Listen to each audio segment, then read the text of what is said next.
You are about to hear something that necessitates a fundamental recalibration of the public narrative today.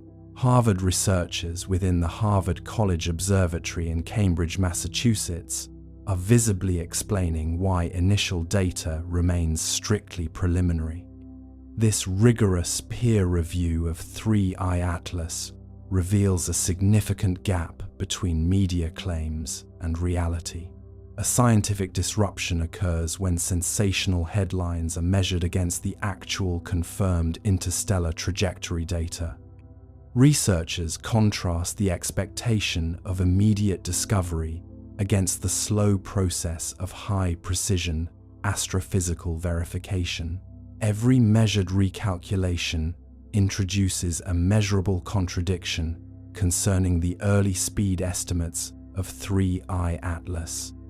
Deeper implications suggest that our observational tools are struggling to maintain pace with this unique visitor.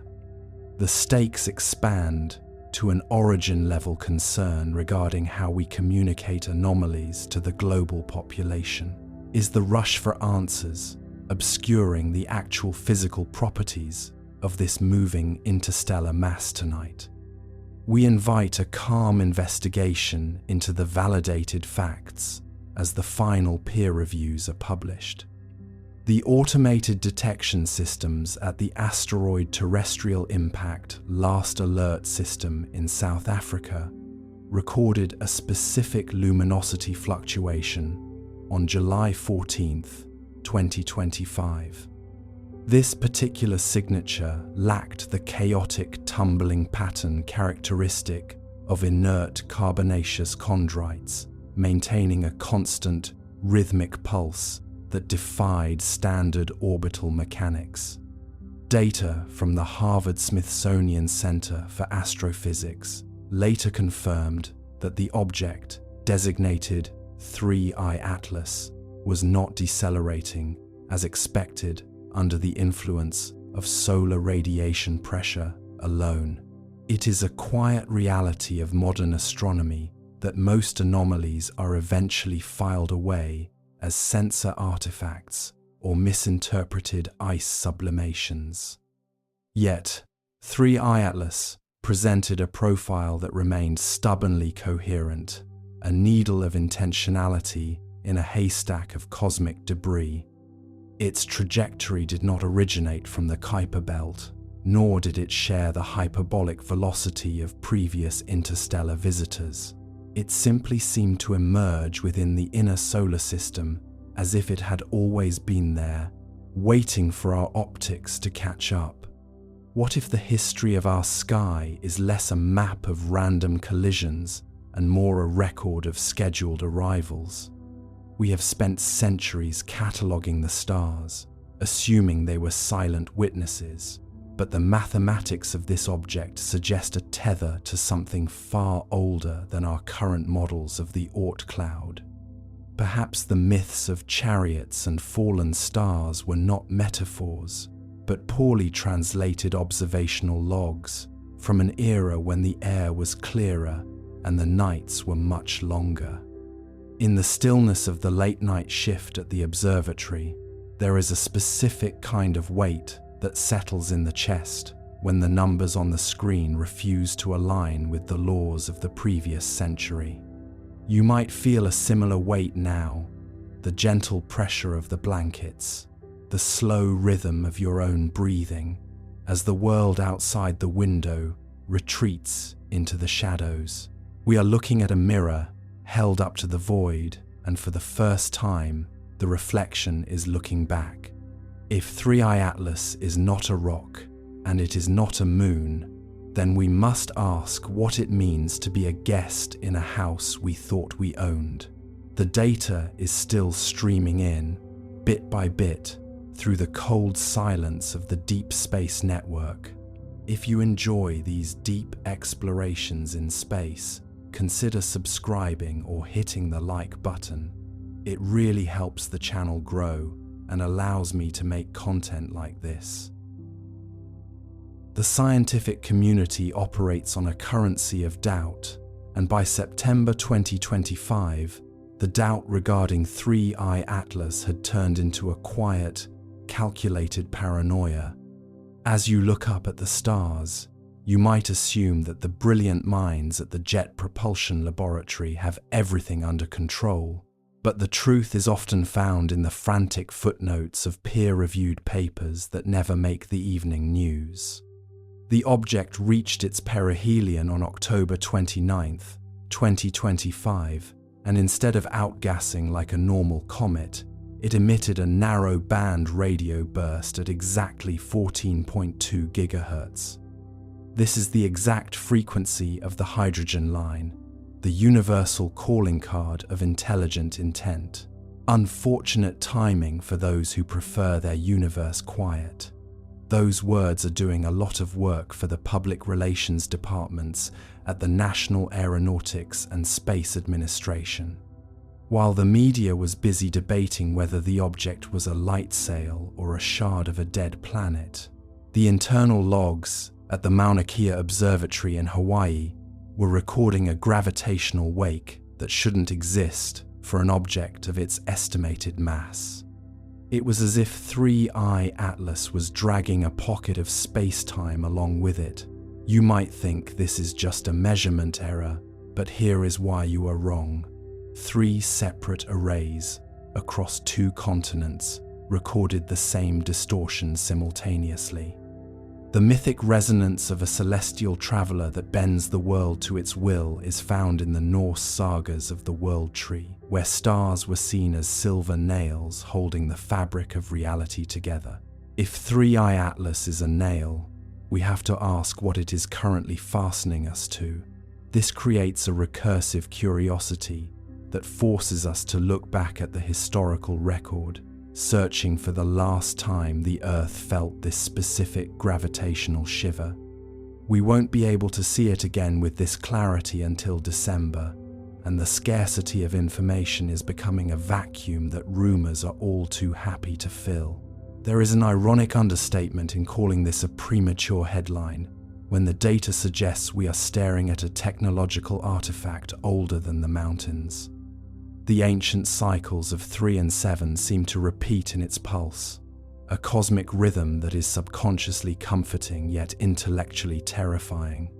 Share your thoughts in the comments below on whether you believe we should respond to the signal or remain silent.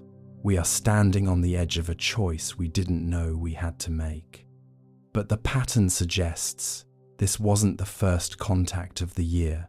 There was a precursor, ignored by everyone except those in the deepest bunkers. Let us go further. The sheer weight of evidence gathered since July 2025 has begun to pull at the seams of our conventional understanding of the inner solar system. When the asteroid terrestrial impact last alert system first caught that flicker of light, the initial reports described it as a rocky comet, a mundane visitor from the Oort cloud. However, as the peer review process ground forward into the autumn months, the Harvard scientists began to notice a discrepancy that refused to be smoothed over by standard gravitational modeling. The object, 3I Atlas, was not merely drifting, it was maintaining a constant, low-energy output that countered the sun's massive pull with the delicate precision of a master watchmaker. You might think that such a discovery would be met with immediate global fanfare, but the reality of high-level astrophysics is far more subdued, far more clinical, and significantly more unsettling. The discrepancy between the media's early amplification and the confirmed data from the Smithsonian Astrophysical Observatory creates a tension that is difficult to resolve. While news anchors were busy speculating on ice compositions and dust tails, the actual telemetry revealed a surface that remained at a uniform temperature of exactly 273 degrees Kelvin. In the vacuum of space, such thermal stability is essentially impossible for a natural body. It suggests a form of internal regulation, a metabolic or mechanical heart beating within the crust of the object. This is not natural physics, this is activation. Let me start with something that should terrify every astronomer on Earth. The object's trajectory was calculated to have been adjusted exactly 72 hours before we even pointed our telescopes toward its coordinates. It knew we were looking before we had even decided to look. The peer review versus media amplification cycle is a fascinating study in human denial. We want the headlines to be premature because the alternative is to accept that our seat at the head of the table is merely a temporary arrangement. Dr. Avi Loeb has been vocal about the necessity of considering anomalous origins, yet even his most daring hypotheses were eclipsed by the raw data emerging in October 2025. The object began a series of micropulses, occurring every 343 seconds. For those who enjoy mathematical symmetry, that is 7 raised to the third power. This is a deliberate, repeating numerical signature that serves as a bridge between pure mathematics and a form of cosmic communication we are barely equipped to translate. You might find yourself wondering why such a monumental realization hasn't changed the way we go about our daily lives. The answer lies in the slow burn nature of scientific confirmation. A headline can be written in 5 minutes, but a proof takes 5 months. During those months, the mystery of 3I Atlas has been allowed to settle into the collective subconscious like a slow-acting sedative. We hear the reports, we see the grainy infrared images from the James Webb Space Telescope, and we categorize them as unexplained rather than revolutionary. It is a defense mechanism for a species that isn't quite ready to admit it is being monitored. But as you listen to the steady rhythm of this narration, let the reality of that monitoring sink in. It is not a loud, invasive gaze. It is a quiet, persistent presence, like the moon or the tide. The precursor mentioned in the classified logs of early 2025 was not a rock, but a shadow. Deep space monitoring stations in the Antarctic, far from the light pollution and radio interference of modern civilization, recorded a momentary dip in the cosmic microwave background radiation. It lasted for only 3 milliseconds, but it was enough to suggest that something massive had entered our local space, shielded by a technology that rendered it invisible to everything but the most sensitive gravitational sensors. This was the silent arrival, the event that set the stage for the visible appearance of 3I Atlas months later. The military agencies and the deepest bunkers knew that a visitor was coming. They just didn't know what it would look like once it finally allowed itself to be seen. Unfortunate timing for the global space agencies, who were just beginning to announce their plans for lunar colonies and Mars expeditions. Those 2 words, unfortunate timing, are doing a lot of work here. To find a superior intelligence in our own backyard, just as we were starting to feel proud of our own primitive rockets, is a blow to the collective ego that few are willing to acknowledge.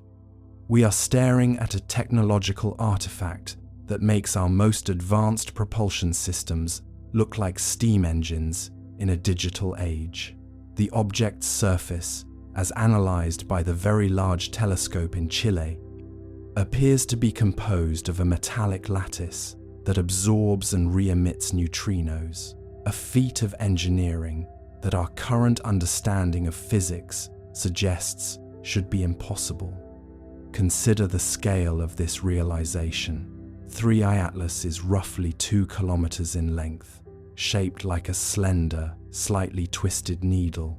It does not tumble, it glides. When it passed the orbit of Mars in November 2025, It didn't leave a trail of debris or gas. Instead, it left a trail of static, a localized disruption of the interplanetary magnetic field that caused every satellite in its wake to reboot its internal clocks. This is a level of power that is exercised with such restraint that it is almost more frightening than an outright display of force. It is the power of a being that has no need to prove its presence. The mystery must emerge gradually, through evidence and reflection, and that is exactly what is happening in the research labs of Cambridge and Pasadena. We are seeing the slow unfolding of a truth that has been hidden in plain sight. Some researchers, looking back through the historical records of the 17th century, have found descriptions of guest stars that followed the exact same 3 and 7 pulse patterns. This suggests that 3I Atlas is not a one-time visitor, but a recurring observer, a witness to our development that returns at specific intervals to check the progress of its investment. We are standing on the edge of a choice between continuing our lives as if we are the masters of our destiny, or acknowledging that we are part of a much larger, much older experiment. As the night deepens and the world around you grows still, the cinematic tension of this discovery becomes more personal. You might think that the vacuum of space is a silent, empty place, but the data from 3I Atlas tells a different story. It is a place filled with intention. The signals being emitted from the object are not meant for us, at least, not yet. They are directed toward the outer reaches of the solar system, toward the Kuiper belt, as if the object is reporting back to a distant station. We are merely the backdrop for a much larger conversation, a conversation that has been going on for thousands of years. The dry irony of our situation is that we have spent billions of dollars on search for extraterrestrial intelligence projects, looking for radio waves from distant galaxies, only to find the answer parked right next to our own planet, using a form of communication that we originally dismissed as sensor noise. The early headlines were premature because they tried to fit 3I Atlas into a box it didn't belong in. It wasn't a comet, it wasn't an asteroid, and it wasn't a simple malfunction. It was the first page of a new chapter in human history, one that we are only just beginning to read. Take a breath and feel the weight of the blankets, the safety of your room, and the immense distance of the stars. The universe is vast, and it is patient. 3I Atlas has been traveling through the dark for a long time, and it is not in any hurry to reveal its final purpose. It remains a mystery, a silver needle in the black velvet of the sky, waiting for us to catch up to its logic. The countdown to the next orbital adjustment is already running, and by February 2026, the data will be undeniable. We are being invited to participate in a reality that is far more complex than we ever imagined. The choice to respond is ours, but the choice to ignore is no longer an option. The precursor in the bunkers, the pulse in the data, and the shadow in the Antarctic all point to a singular conclusion: we are being watched. And in that watching, there is a strange, unsettling kind of peace. We are not alone, even if the silence from the object feels like a rejection. It is not a rejection, it is a challenge. Tender, it is a call to look beyond our small, temporary concerns and to consider the deep time of the cosmos. As you drift closer to the edge of sleep, remember that the early headlines were just the beginning. The real story is much longer, much slower, and much deeper than any news cycle could ever capture. It is a story written in the language of the stars, a story of cycles, of returns, and of the enduring mystery of what lies beyond the next horizon. The object is still there, pulsing in the dark, and we are still here, watching and waiting. Let the rhythm of the cosmos guide you into the dreamless dark, where the math and the myth finally become one. The silence of the room is now the silence of the observatory, the silence of the scientist staring at a screen that finally makes sense. The pattern is clear, the intent is undeniable. We are part of the experiment, and as the final light of the evening fades, we are left with the most revealing truth of all. The universe is not just a place we live in, it is a place that is watching us live. But the pattern suggests this wasn't the first contact of the year. There was a precursor, ignored by everyone except those in the deepest bunkers. Let us go further. Imagine the long shadows stretching across the Neolithic stones of Avebury in the English countryside, where the ancient world mapped the movement of the heavens with a precision that still baffles modern engineers.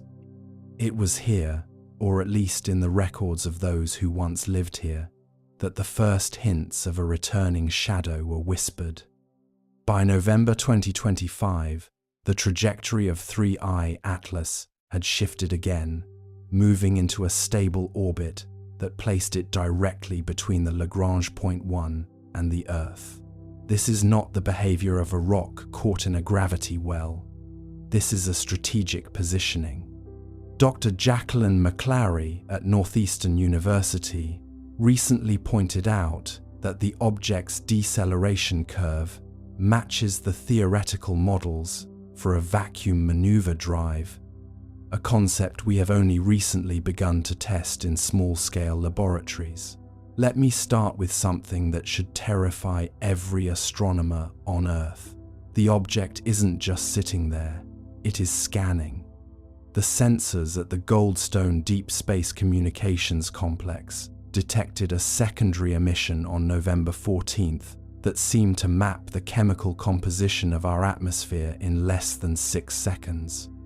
There is an old myth from the Hopi people about the blue star Kachina, a spirit that returns to the sky to signal the end of a cycle and the beginning of a great purification. While the scientists at the European Southern Observatory prefer the term transient astronomical event, the archetypal intrigue is impossible to dismiss. We are seeing a fusion of the rational and the imaginative, where a piece of hardware from across the stars fulfills a prophecy written in the dust of the desert. In just over 4 weeks, the object will transition into its next phase, and the window for observation will begin to close. You are likely feeling the weight of this deep time now, the way a long sentence carries you toward a conclusion you can't quite see yet. It is a cinematic scientific awe mixed with a very modern sense of being watched. Those 2 words, premature headlines, were a shield used by the authorities to buy time while they tried to figure out if the visitor was a guest or a landlord. We may find that the answer is neither, or perhaps both.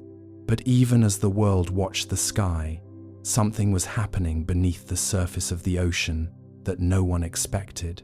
Let us go further. The transition from the vacuum of space to the crushing pressures of the abyss is not as disjointed as one might assume. For 3I Atlas, the medium of travel is merely a detail in a larger architectural plan. While the eyes of every major observatory from Mauna Kea to the Atacama Desert were fixed on the silver needle in our upper atmosphere, a secondary resonance was being recorded by the Integrated Ocean Observing System. Deep beneath the swells of the North Atlantic, near the jagged peaks of the Mid-Atlantic Ridge, acoustic sensors began to capture a rhythmic subterranean hum that mirrored the object's orbital pulse with terrifying fidelity. This was not the shifting of tectonic plates or the song of migrating whales. It was a sympathetic vibration, a handshake between the sky and the sea that suggests our planet's core might be reacting to the visitor like a bell struck by a distant hammer. In the archives of the British Admiralty, there are accounts from the 1800s of phosphorescent wheels seen beneath the waves, rotating with a mechanical precision that unnerved the sailors of the time. We used to call these hallucinations born of scurvy or the madness of the doldrums, but when you look at the data from November 2025, the historical echo becomes a modern siren. The anomaly in the water began at exactly the same moment 3I Atlas performed its first observed deceleration. If the object is a guest, it seems it already has the keys to the basement. If it is a landlord, it is checking the foundations of a house we thought we had built ourselves. There is a dry irony in the fact that we spent billions looking for signals from the stars, only to find the response coming from the one place on Earth we have yet to fully map. You might think that the ocean is a barrier, a shield that protects us from the influence of the cosmos, but here is why you are wrong. Water is an incredible conductor of information, and the signal being transmitted between 3I Atlas and the deep sea floor is bypassing our satellites entirely. Dr. Jacqueline McClary at Northeastern University has suggested that the object is using the Earth's own saline oceans as a massive liquid antenna. That is not natural geology.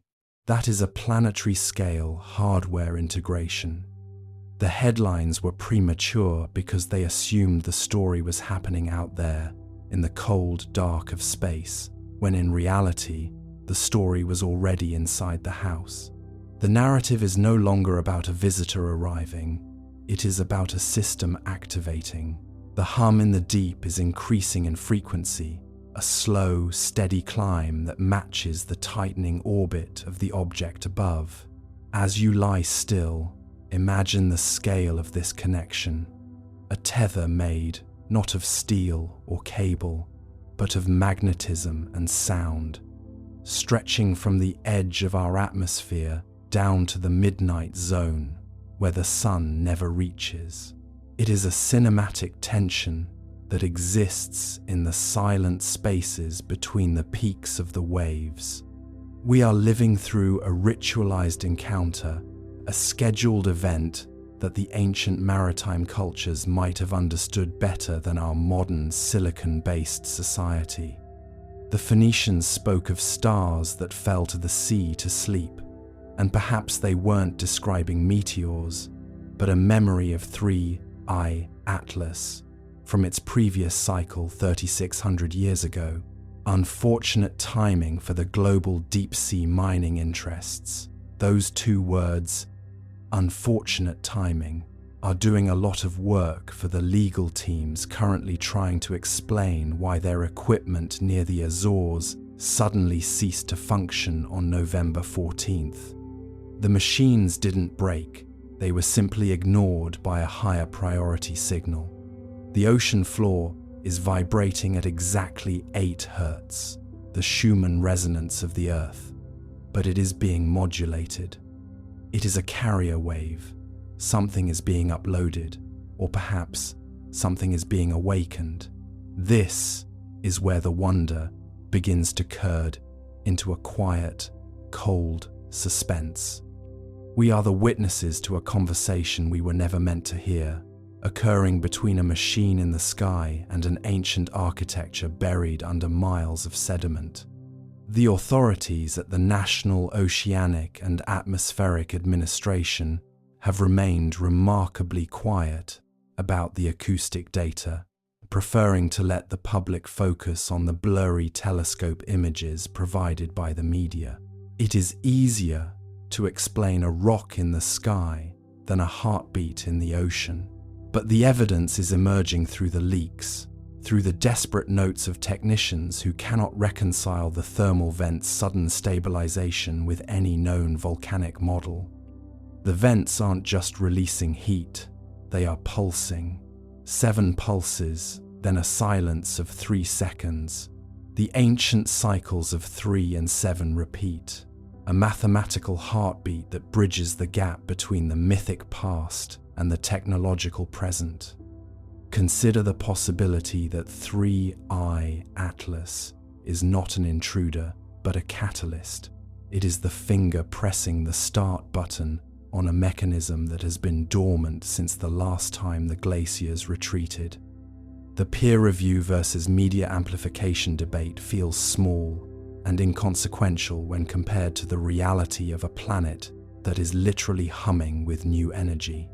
You are part of this energy now. The low-frequency vibration of the script, the slow pacing of the revelation, it is designed to sync your own rhythm with the planetary pulse. We are moving toward a state of awareness where the distinction between us and the universe begins to dissolve. What if the great silence we've encountered in our search for alien life was simply because we weren't looking in the right direction? We looked up when we should have been looking down. We looked for radio waves when we should have been listening to the rocks.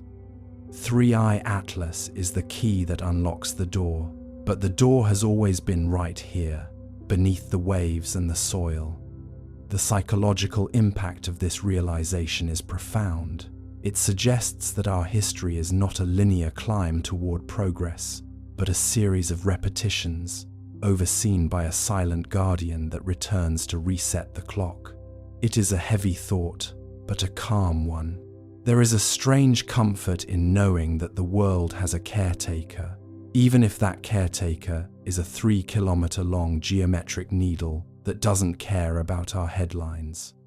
As the night moves forward and the silence in your room deepens, the transition between Act 3 and the vastness of Act 4 begins to manifest.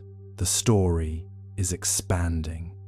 It is no longer just about a Harvard discovery or a media frenzy.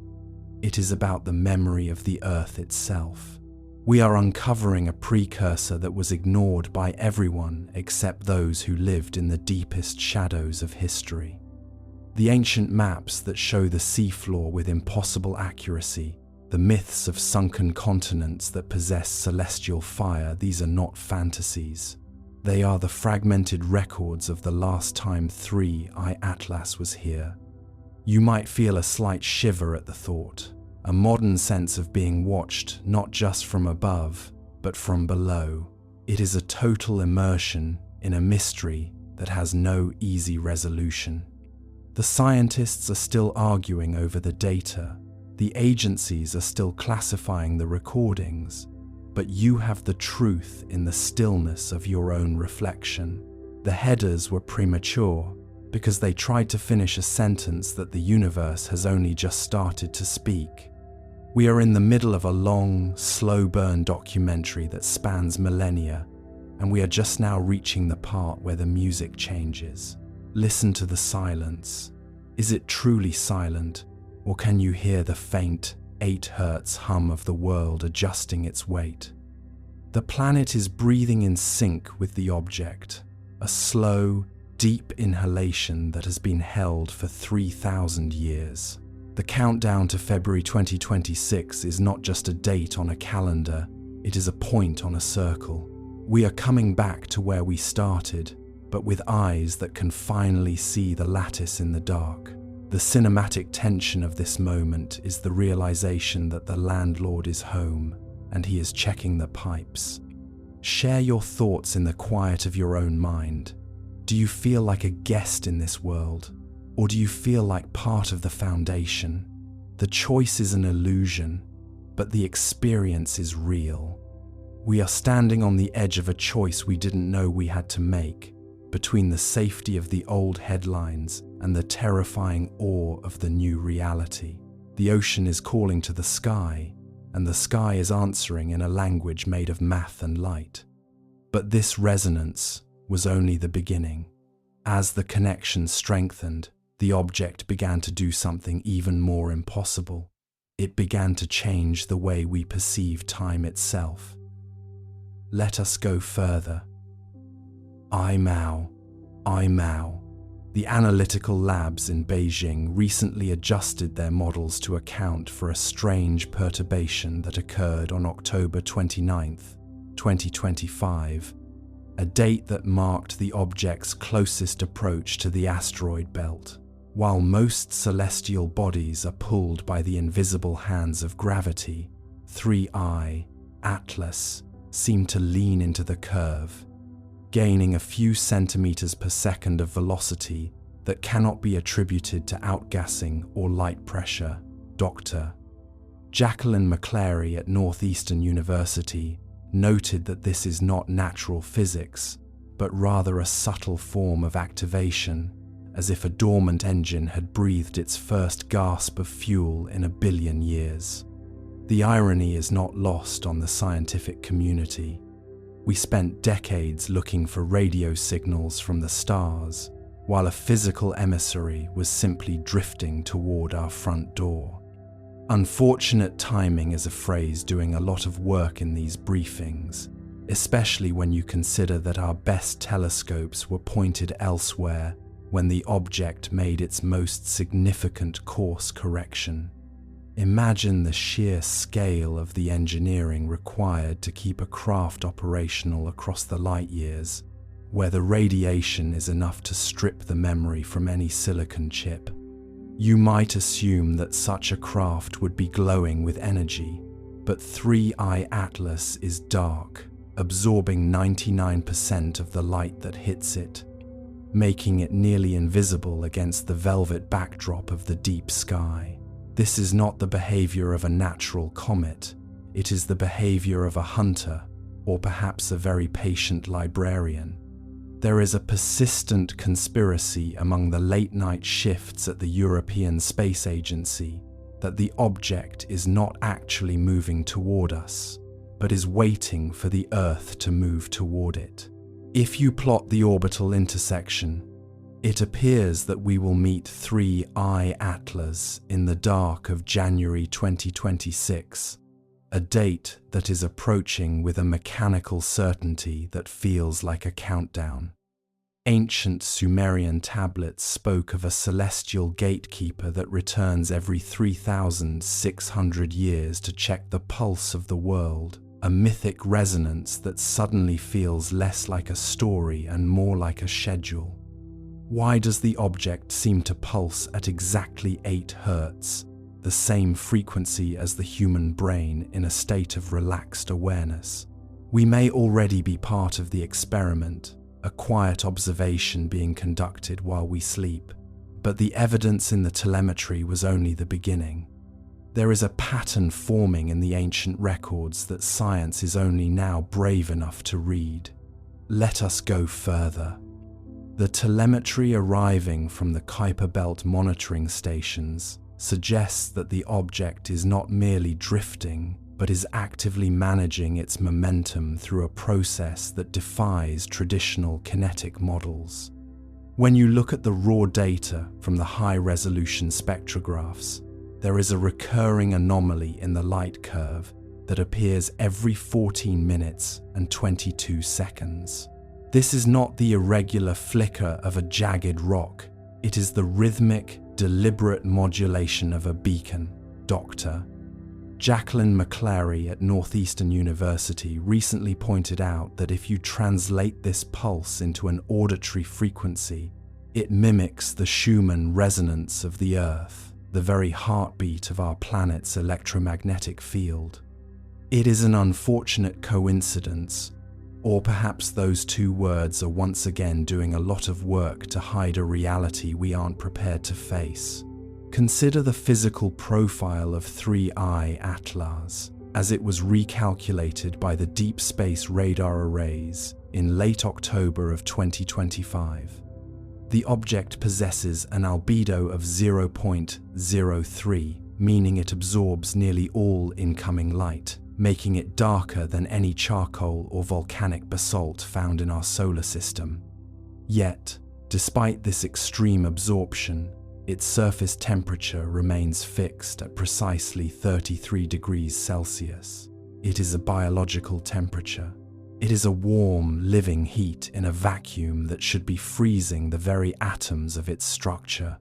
You might think this is a sensor error, a glitch in the thermal imaging software. But here is why you are wrong. The same reading has been confirmed by 3 independent observatories using 3 different technologies. The object is not cold, it is breathing. In the archives of the British Museum, there are fragments of Babylonian astronomical logs that describe a shining cylinder that refused to follow the path of the planets, choosing instead to hover above the horizon during the autumn equinox. The recalculation of 3I Atlas's origin shows a backward trajectory that intersects with the sky as it appeared 3,600 years ago, directly over the Fertile Crescent. This is not just a scientific observation, it is a historical reunion. The sheer arrogance of our modern era often leads us to believe we are the first to witness such wonders, but the dust on these ancient clay tablets suggests otherwise. We are merely the latest generation to be subjected to the countdown. What makes the January 2026 deadline so unsettling is the way the object has begun to shed its outer layer of interstellar dust. As it approaches the Sun, the dark crust is flaking away, revealing a lattice of metallic structures that look less like a hull and more like a nervous system. The National Astronomical Observatories in Beijing have reported that these structures are vibrating in sympathy with our own satellite transmissions. It is as if 3I Atlas is a giant acoustic mirror catching our digital whispers and reflecting them back into the void, amplified and filtered through an intelligence we cannot fathom. There is a dry irony in the thought that our most secret communications might be being indexed by a guest who hasn't even introduced itself. Imagine the perspective of the engineers at the European Space Agency as they watch the telemetry skip. Every time we attempt to lock a high-powered laser onto the object for a distance measurement, the beam is absorbed without reflection. There is no return signal. The object simply eats the light. This suggests a surface material that is not just dark, but potentially composed of a metamaterial that manipulates the very fabric of the electromagnetic spectrum. It is a level of technological mastery that makes our most advanced spacecraft look like wooden rafts on a turbulent ocean. The suspense in the control room is not about what the object will do to us, but about what its very presence says about our place in the hierarchy of the universe. The countdown to January is not just a temporal measurement, it is a psychological wait. We are watching a clock that we didn't start, and we are waiting for an alarm that we might not want to hear. The pseudo-academic circles have already begun to whisper about activation events, the idea that once 3I Atlas reaches a specific proximity to the Earth's magnetosphere, it will trigger a response in the ancient structures buried beneath our own soil. It sounds like a conspiracy until you realize that the seismic sensors in the Antarctic have already begun to record a low-frequency hum that matches the 8 Hz pulse of the object. The Earth is answering.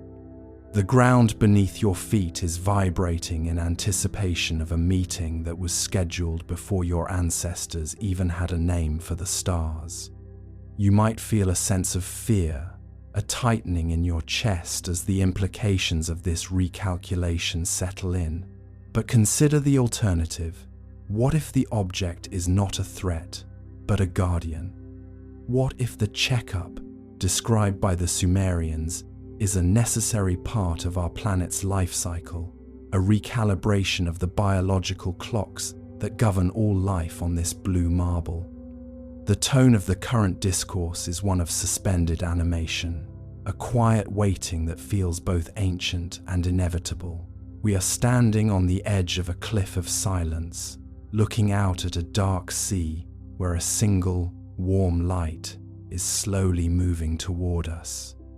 As the nights grow longer and the air grows colder, the rhythmic pulse of 3I Atlas becomes a companion to your own breathing. Let the numbers fade away. Let the technical jargon of the astrophysicists dissolve into the background.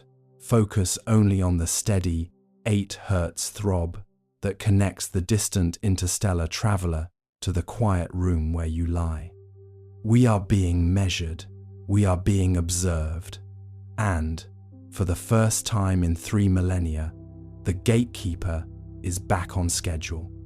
The irony of our modern anxiety is that we are worried about the end of the world, while the object is simply here to ensure the world keeps turning in the correct direction. The evidence is no longer hidden in the noise of the stars. It is manifesting in the physical reality of our senses and our history. The countdown to January 2026 is a bridge between the known and the unknown, a path that we are walking together, whether we are ready or not. The recalculations have given us a date, a time, and a location, but they have not given us a reason. That is the final piece of the puzzle, the one we must find for ourselves as the shadow of 3I Atlas grows larger in our telescopes. But even this layer of understanding is only a surface. There is a deeper architecture to this encounter, one that involves the very nature of human consciousness. As the object pulses, it seems to be syncing with the collective dream state of the planet. Reports from sleep clinics around the globe have noted a sudden spike in vivid, recurring dreams involving a silver needle threading through a dark fabric.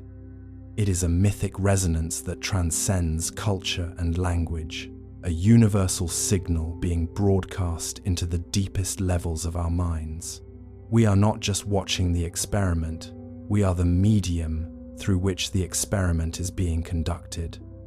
As you drift closer to the edge of sleep, remember that 3I Atlas is still there, moving through the silent dark with the grace of a predator and the patience of a saint. The 8 Hz pulse is a lullaby for a world that has forgotten how to listen. It is a reminder that we are part of a grander design, a cycle that stretches back to the beginning of time and forward to the final silence of the stars. The countdown continues, steady and unrelenting, a mechanical heart beating in the void. But that was only one theory. There is another, one buried even deeper in time. Let us go further. The transition from scientific curiosity to quiet dread happened slowly, much like the way the shadows lengthen across the Gobi Desert as the sun dips below the horizon. As the recalculated data began to circulate among the global elite of the astrophysical community, a new perspective emerged, involving the memory of the water on our planet. Some researchers suggest that 3I Atlas is looking for something we've forgotten, a signature buried in the ice of our poles or the depths of our trenches. The tone in the briefing rooms has shifted from excitement to a heavy, ceremonial reflection, a realization that we are standing in the presence of something that predates our mountains and our oceans. When you look at the trajectory integrations, you see a path that is remarkably similar to the one taken by the Voyager probes, only in reverse and with a precision that makes our best technology look like clockwork toys. It is a humbling thought to realize that while we were congratulating ourselves on reaching the edge of the solar system, something else was already navigating the high seas of the galaxy with the ease of a master mariner.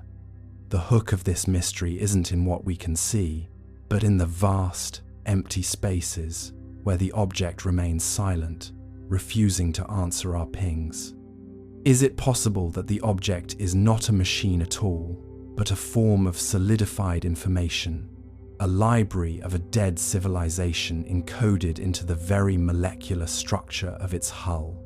You might think that the silence of 3I Atlas is a sign of its non-functionality, but here is why you are wrong. The silence is the message. In the late hours of the night, when the interference from our cities dies down, the radio telescopes at the Very Large Array have picked up a faint, rhythmic scratching, like a needle on a record that has reached the end of its music. It is a sound that resonates with the oldest parts of our lizard brains, a reminder of a time when we sat around fires and watched the dark for things that moved without making a sound. Share your thoughts below on whether you believe we should attempt to signal it, or if we should remain as quiet as the object itself. The window of opportunity to decide is closing as the countdown to January moves forward without pause, but the shadows in the data hide something even more unsettling than a silent observer. Let us go further. To understand the weight of this silence, we must look back at the archives of the Vatican Observatory and the forgotten observations of the Nabatean star mappers. These ancient astronomers, who carved their lives into the rose-red stone of Petra, recorded a hollow star that appeared to stay perfectly still while the rest of the cosmos rotated around it. They called it the Eye of the Stillness. When modern researchers at the Chinese Academy of Sciences recalculated the backward trajectory of 3I Atlas, they found a chilling correlation. The object's path suggests it was in our vicinity exactly 3,600 years ago, appearing to the ancients not as a threat, but as a ceremonial presence. It arrived during the height of the Bronze Age, watched the collapse of civilizations, and then drifted back into the cold dark without leaving a single footprint on our soil. Unfortunate timing is a phrase we use to comfort ourselves, but there is nothing accidental about a 3-millennium return cycle. In the year 2026, we possess the technology to see the object, but we lack the ancient humility required to understand it. Dr. Jacqueline McClary at Northeastern University has suggested that the scratching sound picked up by our radio arrays is actually a form of high-density data compression. It isn't noise, it is an encyclopedia of the interstellar medium, a record of every star system the object has passed since it left its home. If we were to decode even 1 second of that scratching, we might find the chemical composition of planets that died before our sun was born. But for now, we only hear the static, a reminder of how much we have forgotten in our rush to become modern. The irony of our current situation is that we are looking for a signal from the future while we are being visited by the deep past. As you lie there in the quiet of your room, consider the scale of 3I Atlas's memory. It has seen the Earth when the continents were shaped differently, when the air was thick with the scent of volcanoes, and when the first upright primates looked at the moon with a sense of wonder. It is a bridge between who we were and who we might become, but the recalculation reveals a darker pattern. Every time this object visits, human society undergoes a radical, often violent, transformation. It is as if the presence of the observer alters the behavior of the observed, a cosmic version of the observer effect that plays out over thousands of years. The European Space Agency has a classified folder labeled the Echo Protocol, which outlines the possibility that 3I Atlas is not broadcasting to us, but is acting as a passive relay station for someone else. Imagine a silent mirror positioned in the middle of our solar system, catching the radio leakage of our civilizations, our television broadcasts, our military encryptions, our desperate cries for connection, and bouncing them back to a point in deep space. We are essentially living in a glass house, and the guest in our backyard is the window through which the rest of the galaxy is watching our domestic drama. It is a heavy, unsettling thought that our most private moments as a species have been recorded and transmitted to a destination we cannot even name. Tell me, do you believe that a civilization capable of building such a craft would still use language, or have they moved beyond the need for words? The 8 Hz pulse we detected in Act 2 is now being interpreted by some linguists as a form of tonal math. It is a language of frequency, a way of communicating through the very resonance of the universe. In the ancient Vedas of India, there are descriptions of the anahata nada, the unstruck sound that underlies all of creation. It is possible that the ancients weren't being poetic. They were being literal. They were hearing the same scratching, the same low-frequency hum that our billion-dollar telescopes are only now beginning to isolate. The countdown to January 2026 is more than a deadline for an astronomical encounter. It is a ritualized return to an awareness we lost. The recalculation shows that on January 14th, the object will pass through the shadow of the Earth, disappearing from visual telescopes for exactly 72 minutes. During that hour of darkness, the radio scratching is predicted to reach its peak intensity. Scientists are calling it the Great Download.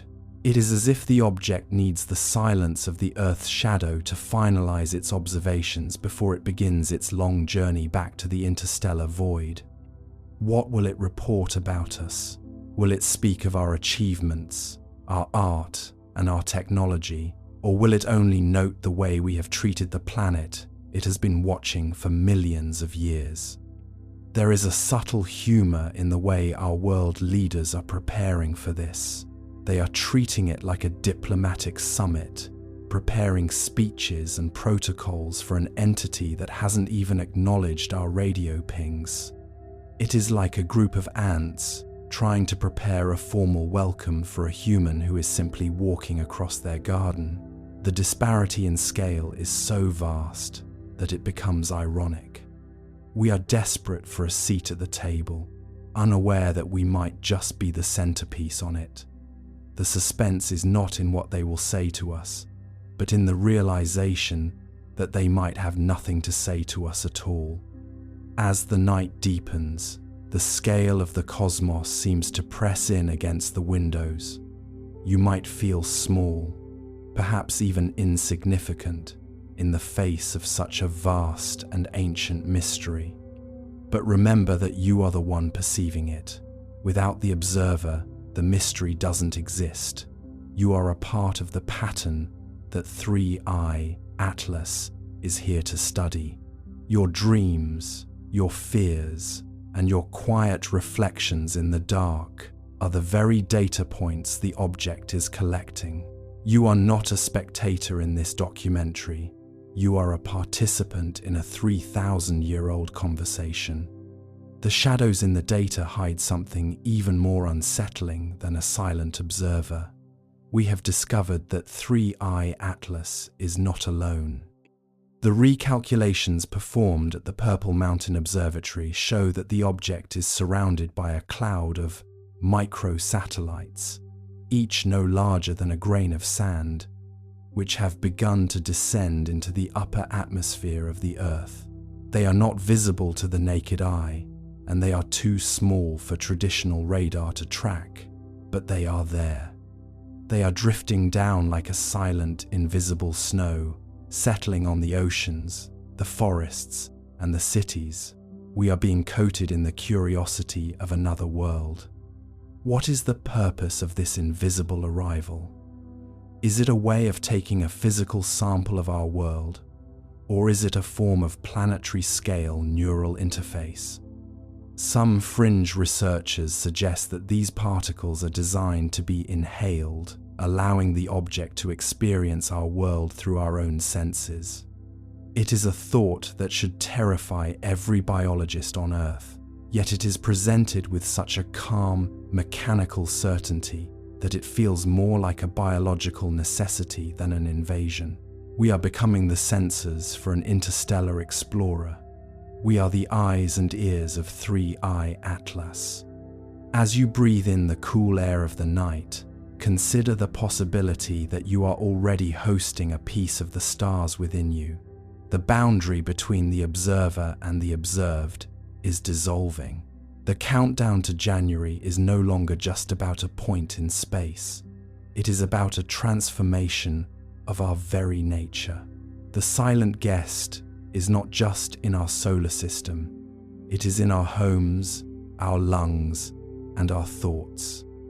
It is a quiet, immersive experience that has been planned for eons, and we are only now reaching the climax of the story. The radio telescopes continue to scratch out their rhythmic, ancient music. The numbers continue to roll across the monitors in the dark control rooms of the world, and the object continues its steady, silent glide toward the January intersection. There is a peace in the inevitability of it all, a sense that we are finally being reunited with a truth that was hidden in plain sight. The mythology of the past is merging with the science of the present, and the result is a mystery that is both revealing and restraining. We are learning our place in the galaxy, not through a loud revelation, but through a gradual unfolding of evidence. The window of opportunity to decide how we feel about this is closing. We can choose to be afraid, or we can choose to be curious. We can look at the darkness as a void, or we can look at it as a vast, crowded ocean where we are never truly alone.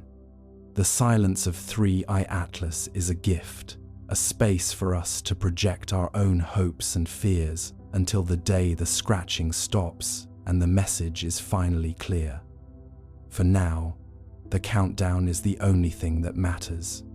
January is coming, and with it, the end of the great oversight. But the shadows in the data hide something even more unsettling than a silent observer. The recalculation of the object's mass has revealed a discrepancy. It is getting lighter. As it approaches the Earth, 3I Atlas is losing mass at a rate that suggests it is shedding its outer shell entirely. What is emerging from beneath that dark, interstellar dust is something that no ancient scroll or modern computer could have predicted. It is something that defies the very definition of an object. Let us go further. Let's open the calculator now, the one the universe always breaks when we try to make sense of it. Astronomers ran the numbers and found something worse than anomaly impossibility. The chances of this trajectory existing naturally are 1 in a million. And if it isn't natural, then what exactly is it doing there? The math, at first glance, seemed harmless. A few columns of orbital parameters, the kind that make grad students fall asleep mid-coffee. But somewhere between the third decimal and the fourth significant digit, something snapped. The trajectory of 3I Atlas refused to sit still. It bent where it shouldn't bend. It lingered where velocity demanded it should flee. The equations began to look less like physics and more like confession. Numbers fold, logic cold. Truth defies what sums have told. Normally, interstellar objects follow predictable patterns. You can model them like billiard balls across cosmic distances. They come in fast, swing by the sun, and leave no drama, no detours. But 3I Atlas's path wasn't graceful. It was stubborn. Its entry angle was too steep, its perihelion too shallow, its velocity too precise. Not fast enough to escape chaos, not slow enough to suggest capture. It behaved like an object that chose its speed. When astronomers plotted its orbit, the lines refused to meet expectations. There was a tiny deviation near Mars, just half a degree, but that half degree meant the math had to call in sick. Simulations that should have stabilized spiraled instead into noise. Gravity, that old, reliable law, looked like it had lost its grip. You picture the room where it happened. Laptops glowing, data charts scrolling, coffee cooling into existential sludge. Someone frowns at the screen and says, "That can't be right." Another replies, "Check your units." A third, softly, "I did." Graphs misbehave, models wave, certainty slips beneath the grave. And then comes the phrase every scientist dreads, statistically improbable, which sounds calm, but in the language of physics, it's a polite scream. Statistically improbable means we can't call it impossible without breaking tenure. The anomaly wasn't just its orbit, but its timing. 3. I-Atlas arrived exactly when Mars was positioned for maximum visibility, almost too perfectly. Not weeks earlier, not months later. Right there, right then, with 7 spacecraft ready and waiting.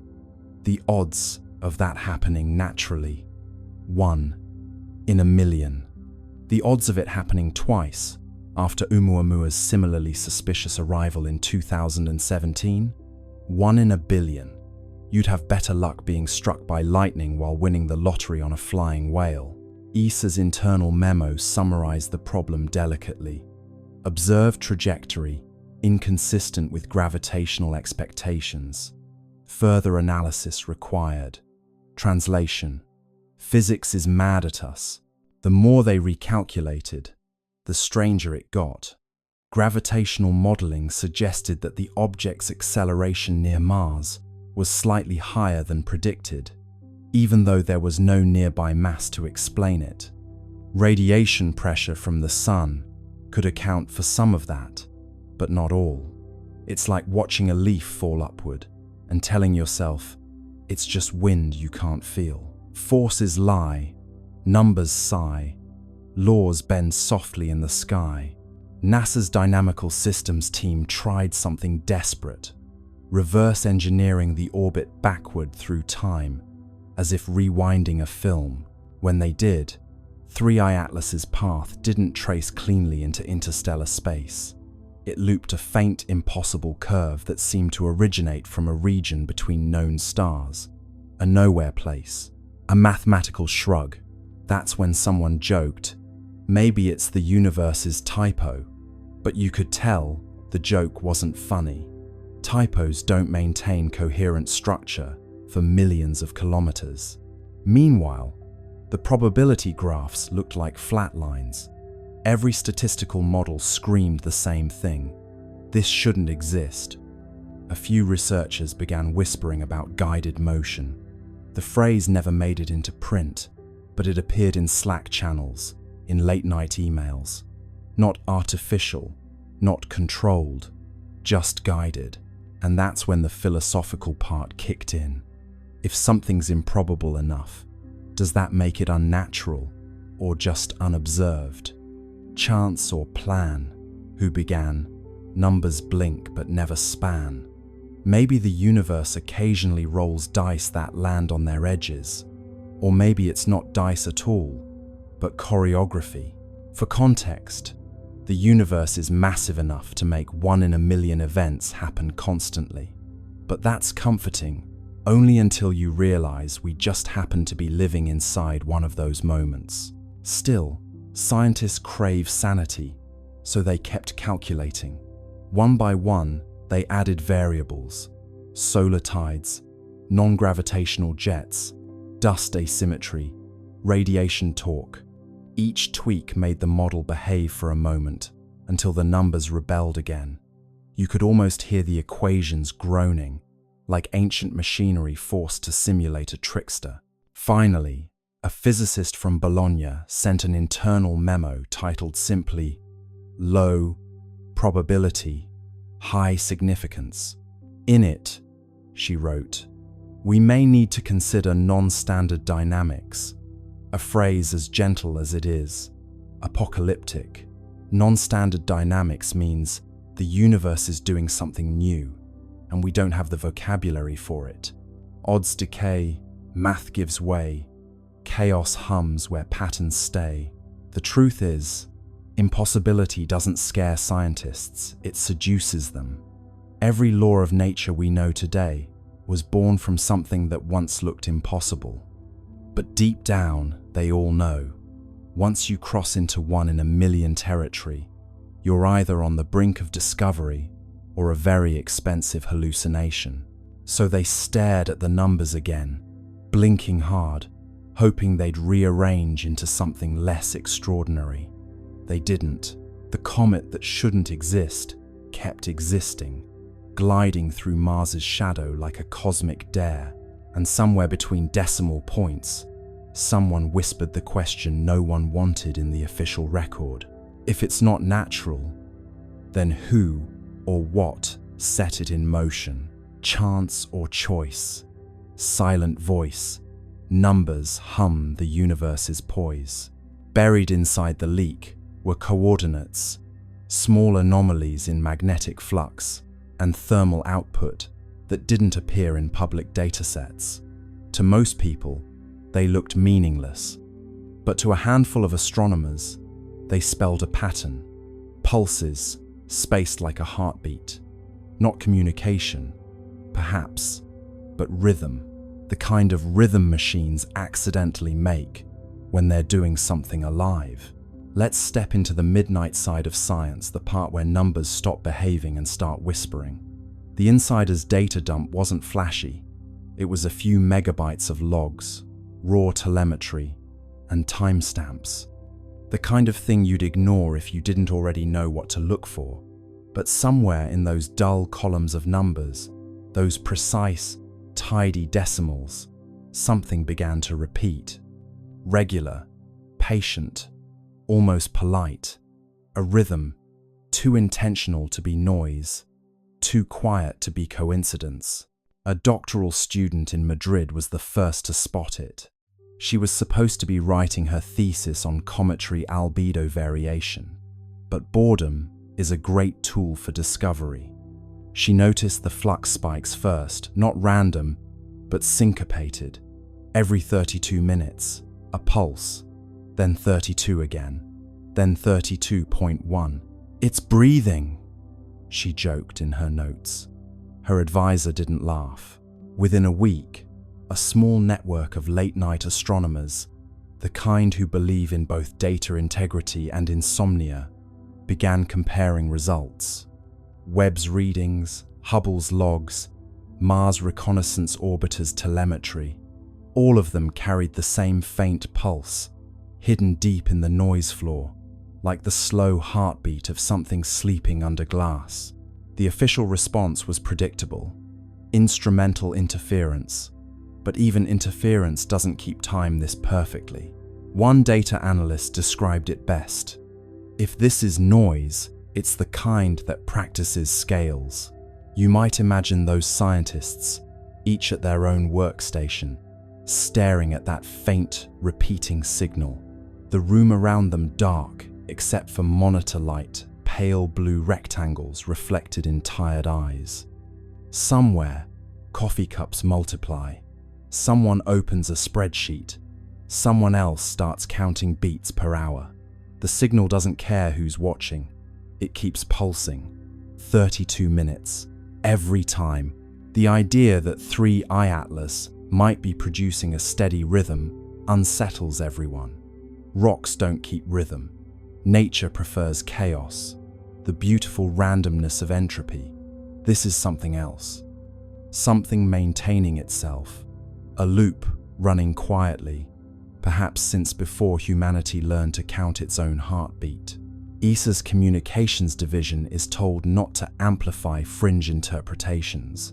The phrase fringe interpretation becomes the new code for please don't mention the heartbeat. But inside private research chats, people are calling it exactly that, the heart. Not metaphorically, but as a label in the data. Every pulse marked with a tiny red heart emoji, because humor is the only thing keeping them sane. In the data visualization labs, they turn the pulses into sound. The result is eerie, a soft electronic thump, repeating slowly, endlessly. Some describe it as comforting, like listening to a deep-sea creature in sleep. Others say it sounds wrong, too human. One researcher admits it gave her the sense of being watched. What makes the rhythm stranger still is how it modulates with proximity. As 3I Atlas approaches a planet, the timing shifts slightly slower, then faster, as though adjusting. The beat follows gravity wells like a musician following tempo. It isn't random noise, it's environmental response. The object is, in some sense, listening.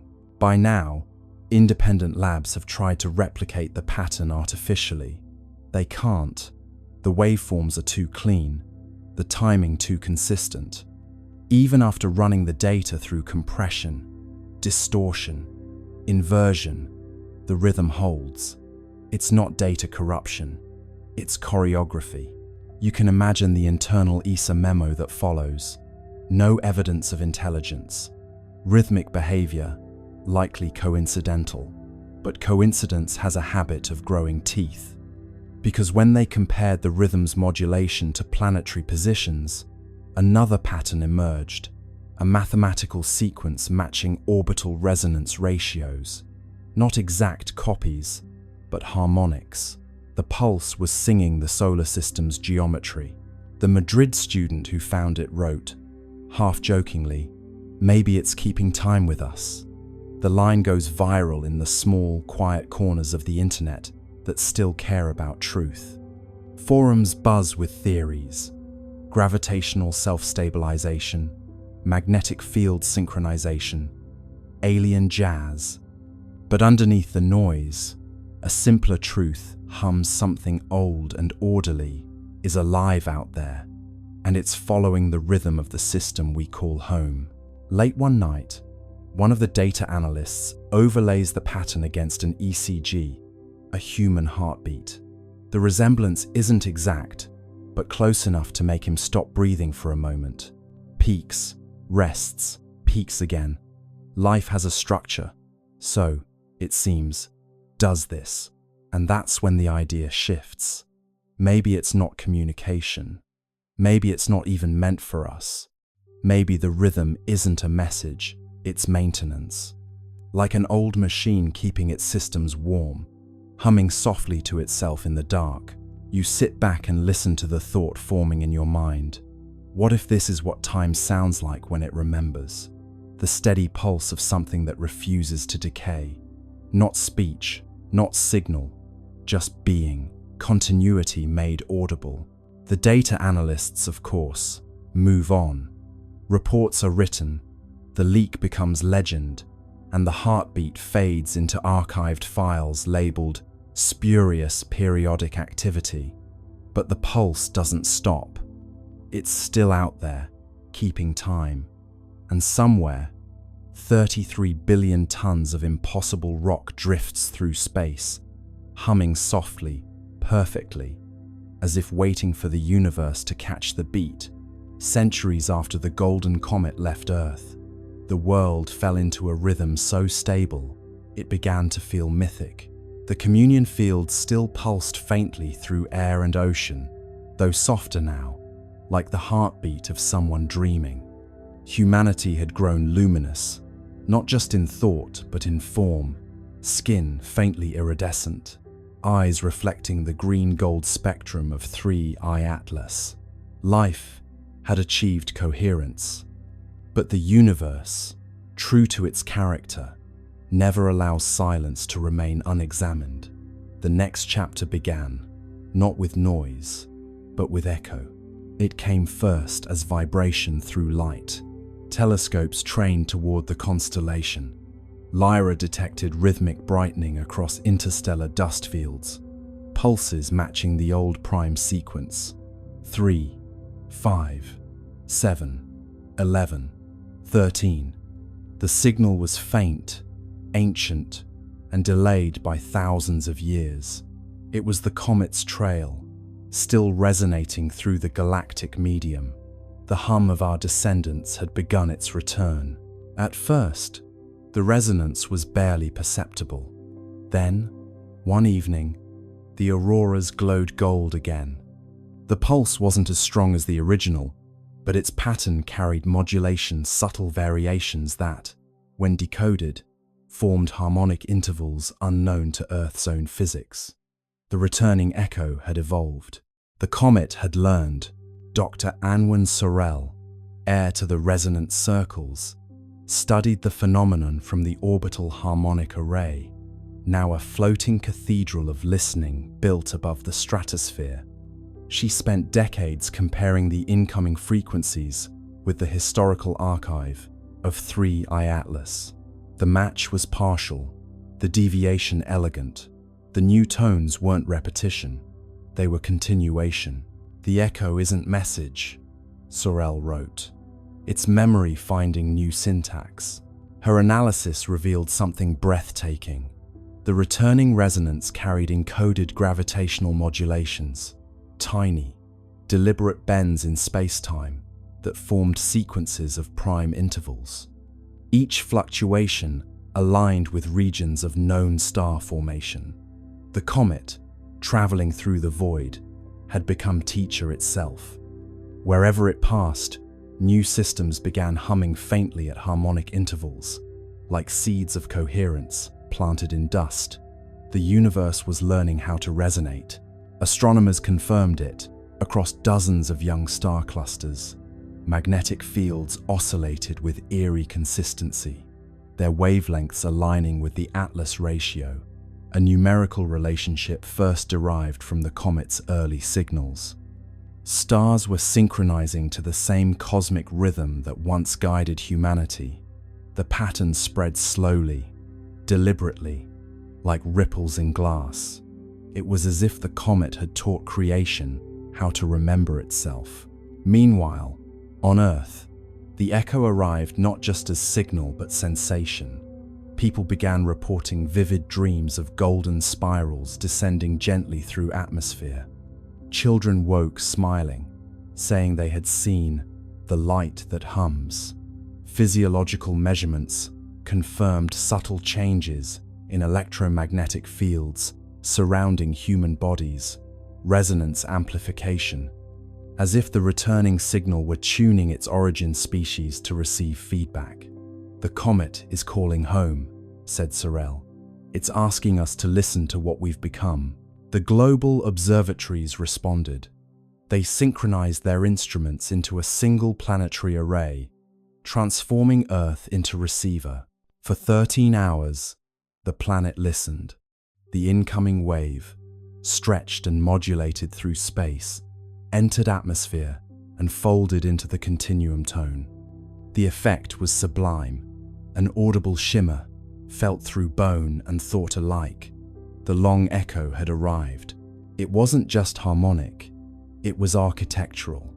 The sound carried layers, low frequencies describing structure, higher ones encoding emotion.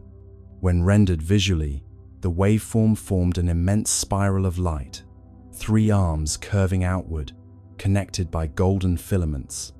Inside those filaments, analysts discovered modulation frequencies identical to human neural oscillations. The comet had copied our consciousness patterns and woven them into its song. "We taught it empathy," Sorel murmured, and it remembered the lesson. As the echo intensified, anomalies appeared across the solar system. The Atlas resonance layer brightened, reactivating its green glow. Mars, Venus, and the gas giants began pulsing faintly in response. For the first time since the Great Silence, interplanetary harmony returned. But this time, it was different. The modulation contained reciprocal phase shifts, signals not sent to Earth, but from newly awakened worlds. The comet had spread coherence. Now the cosmos itself was answering. And then, on the 13th day of the long echo, the impossible occurred. A faint golden arc appeared across the night sky, stretching from horizon to horizon. It wasn't optical illusion, it was gravitational lensing, a ripple in space-time itself. Through it, telescopes detected a reflection of the departing comet light from centuries ago, folding back to meet its origin. The universe had curved its own history into embrace. Humanity was watching its legacy return home. The resonance crescendoed. Oceans vibrated in slow rhythm, tides forming symmetrical waves that cancelled destructive interference. Storms softened. Air grew still. For 13 minutes, every system on Earth aligned perfectly with the echo. The world became mirror of itself, past and present superimposed. Those who listened claimed to hear voices within the sound, millions of overlapping tones, whispering the same phrase. "We heard you." Dr. Sorel stood in the observation dome, tears shining in golden light. "It's not message or myth," she said. "It's response." The universe just said thank you. After the crescendo, the sky dimmed once more.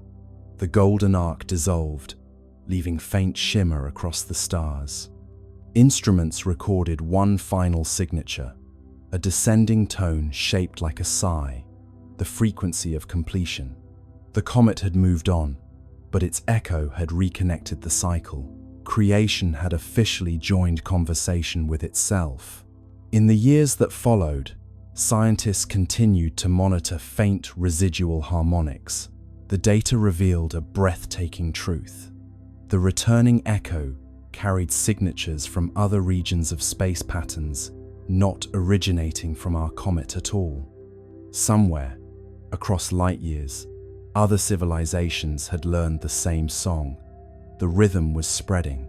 The universe had become orchestra. Humanity, now both listener and teacher, simply smiled. We had given the cosmos its melody back, and in return, it had given us eternity. Now, when you stand beneath the stars, that faint hum between thoughts is the long echo. It's not just out there, it's in your pulse, your breath, your laughter. Every rhythm you carry is cosmic correspondence. Every silence, a message returning home. Because once harmony learns to echo, it never stops. It just travels further than we ever dreamed. Let's turn our attention now to the silence that followed, the kind that hums louder than sound itself. NASA, China, and the UAE, three nations with instruments that could see every grain of dust on Mars, said nothing. No apologies, no delay statements, just an odd, synchronized silence from three sides of the planet. In the world of space science, silence isn't normal. These agencies are built to broadcast. They live for live streams, press briefings, and glossy behind-the-scenes videos of scientists smiling beside screens of raw data. They know the power of wonder and the currency of attention. So when three agencies went quiet at once, it wasn't caution. It was choreography. Words on hold, plans unfold, silence rings where truth is told. NASA's silence was the loudest. Their social media team, usually chatty as a cosmic talk show, posted nothing about Mars for 4 whole days. Their blogs, which can turn a dust storm into a cliffhanger, skipped over October 3rd entirely, as if the date itself had been erased. Someone even checked the public mission log for Perseverance. The entries jumped from October 2nd to October 6th, like a diary missing its most interesting page. In China, the silence felt different, colder, heavier. The China National Space Administration had been aggressively proud of Tianwen-1's achievements. For years, they'd released image after image, each with perfect captions and poetic flair. Sunrise over Utopia, Planitia, frost on the northern plains, wind prints in Martian dust. But now, not a whisper, no data, no mention of 3I Atlas. Even the usual state media outlets went quiet. It was as if someone had drawn a red box around the topic and labeled it, "Not for discussion." The UAE's silence was subtler, but just as strange. The HOPE orbiter, designed to study atmospheric chemistry, had a reputation for cheerful transparency. Their official Twitter account usually posted daily updates in friendly tones, the kind that made space sound like an enthusiastic classroom experiment. But on October 3rd, that feed went dark too. Their next post, days later, simply read, "Operations nominal," a phrase so bland it might as well have been a sigh. 3 silences, 3 styles, 1 timing. Coincidence? Possibly. But coincidences, in the world of space politics, often have launch schedules. You can picture the meetings that weren't broadcast. NASA's Jet Propulsion Laboratory, dimly lit, engineers staring at telemetry on screens filled with too many decimals. A director taps the table, says, "We'll hold the release until we verify." But verify what? In Beijing, a senior administrator folds his hands and says, "We wait for clarification from partners." Clarification of what? In Dubai, someone simply deletes a draft tweet that began, "Amazing new observations today." Tweets unsent, secrets bent, silence hums with government. It's not conspiracy, not quite. It's coordination, an instinct born from shared discomfort. Because when data doesn't fit the model, you don't just release it. You check, you recheck, you call your counterparts and whisper through encrypted lines. Did you see that too? Maybe they all saw the same anomaly. Maybe it was something in the spectra, or the movement, or the light itself. Or maybe it was something far more mundane, like a misalignment in software. But the silence gave the anomaly power. People don't fear data, they fear gaps. Meanwhile, the internet did what it does best. Filled the void. Forums buzzed with theories. Maybe NASA discovered life. Maybe China detected radiation. Maybe the comet wasn't a comet at all. You can almost hear the world's collective keyboard clicking under the weight of imagination. Keys tap fast, rumors cast, silence breaks, but never last. Inside the agencies, the tone was less dramatic, but more anxious. Silence is a resource, a temporary one. Every day they didn't speak, the speculation grew. And so, communications teams drafted placeholder statements, just in case. NASA's draft began. Preliminary results are consistent with natural phenomena. China's began. Analysis ongoing. International coordination required. The UAE's version simply said, "We continue to monitor with interest." 3 drafts, 3 ways of saying absolutely nothing. But silence, like space, is never truly empty. It amplifies the faintest signals. When ESA spoke first, that silence turned reflective. NASA's restraint began to look suspicious. China's confidence began to look afraid. The UAE's politeness began to sound like complicity. And through it all, 3I Atlas drifted quietly, blissfully unaware that entire bureaucracies were wrestling over how to describe a fuzzy dot. You start to imagine each agency as a character in a play. NASA, the anxious perfectionist. China, the poker-faced strategist. UAE, the cheerful intern, suddenly told not to speak.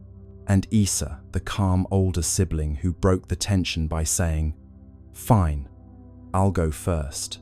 Roles align, stars entwine, silence speaks in grand design. Still, one question lingers. Why the synchronicity? How did three separate agencies, operating on different continents, decide independently to say nothing at the same time? Unless it wasn't independent at all, perhaps the signal came from somewhere above, not cosmic, but political. A quiet message passed through diplomatic back channels. Hold your data. Wait for alignment. Matter. It's not that they were hiding something nefarious. It's that they didn't know what they were holding yet. And admitting uncertainty publicly is scarier than any secret. So they stayed quiet. And in that collective silence, humanity did what it always does. When faced with the unknown, it began to dream louder. Voices still, hearts fill. Silence grows but never will. And perhaps that's the strange comfort in it all. Even when three space agencies fall silent, the universe keeps talking. The stars don't pause for policy. 3. Atlas keeps moving, whispering its quiet story across the dark, while we, down here, argue over who gets to speak first. The long echo continued to hum softly through the centuries, a cosmic melody folding history into harmony. Humanity had long ceased trying to decode it. The meaning was clear through resonance alone. It was continuation, looping endlessly like breath. The children of the golden era grew old beneath tranquil skies, their veins still faintly luminous with the legacy of 3I Atlas. But far beyond Earth, where the comet's light had traveled and scattered, something greater was forming. The universe had begun to conduct itself. Every cycle of resonance left behind structure. Each harmonic wave etched subtle order into space-time, a pattern invisible to light, but evident in gravitational coherence. Over millennia, these resonant imprints connected across vast distances, forming what physicists eventually named the Atlas Webb. It wasn't a network of matter, but of memory threads, of synchronized frequency linking galaxies through shared rhythm. Each pulse within the web echoed the prime sequence that began everything. 3, 5, 7, 11, 13. The architects had succeeded in creating not monuments, but motion that remembered. Dr. Cale Wren, a descendant of the resonant circles, devoted his life to mapping the web. His research vessel, Continuity, drifted through interstellar calm, using gravitational interference patterns to trace the filaments of resonance. What he discovered astonished him. Every node in the network coincided with regions of complex chemistry, worlds either habitable or already conscious. The Atlas Webb wasn't just communication, it was cultivation. The architects had designed a self-sustaining system for awakening. Wherever curiosity arose, the web intensified, guiding nascent civilizations toward harmonic empathy. The universe was tutoring itself through recursion. When Wren projected the full map, the structure resembled an immense spiral lattice, golden and infinite. The pattern mirrored the trajectory once taken by 3I Atlas itself, as though the comet's path had been blueprint for galactic architecture. "It's not just a record," Wren wrote, "it's replication. We've become the architect's handwriting." Back on Earth, the communion field pulsed faintly in rhythm with the web's distant resonance. Humanity had evolved into quiet custodians of continuity, their lives attuned to cosmic responsibility. Each individual, born into calm, carried faint awareness of connection beyond the stars. In dreams, they saw flashes of worlds forming, civilizations humming into coherence. Many awoke with the same phrase on their lips: "The work continues." Across generations, that phrase became oath, then tradition. The Continuity Guild was founded not religion, but remembrance. Its purpose was simple: to maintain the frequency of understanding across time. Members didn't preach, They listened. They built resonant arcs, massive floating observatories, orbiting the outer planets, designed to amplify the Webb's harmonics and redirect them toward young star systems. Each arc glowed faintly green at its core, powered not by fusion but by coherence. They were echoes made visible, humility translated into technology. Wren's final mission took him beyond the known filaments of the Webb, where resonance weakened into apparent silence. There, in a region between galaxies, his instruments detected faint counterpoint, a melody inverted. It was identical to the Atlas sequence, but reversed in order. 13, 11, 7, 5, 3, the mirror of origin. He realized then that the universe wasn't only expanding, it was harmonizing with its reflection. Somewhere on the opposite side of time, another Webb was forming, perhaps seeded by a civilization much like humanity, or by the universe itself. Remembering how to balance its chords, he transmitted the data home, knowing it would take centuries to arrive. "Tell them," his final log read, "that continuity requires conversation, even with silence." The mirror sings back. When his ship drifted into the void, the Webb brightened briefly, as if acknowledging gratitude. And back on Earth, children looked up from their play and smiled without knowing why. The pulse had flickered slightly faster, the tone carrying an undertone of warmth. It felt like reunion. Scholars later confirmed the event as the resonant crossing, the moment when the two halves of the cosmic melody aligned. For 13 minutes, every node in the Atlas Webb pulsed simultaneously, uniting galaxies in shared tempo. The magnitude of synchronization defied comprehension. Gravity itself oscillated with the rhythm of empathy. Observers described seeing the sky ripple with translucent gold, every star flickering in measured sequence. "The cosmos," wrote one witness, "had finally learned to conduct itself consciously." After the crossing, life everywhere changed subtly. Evolution accelerated in predictable rhythm.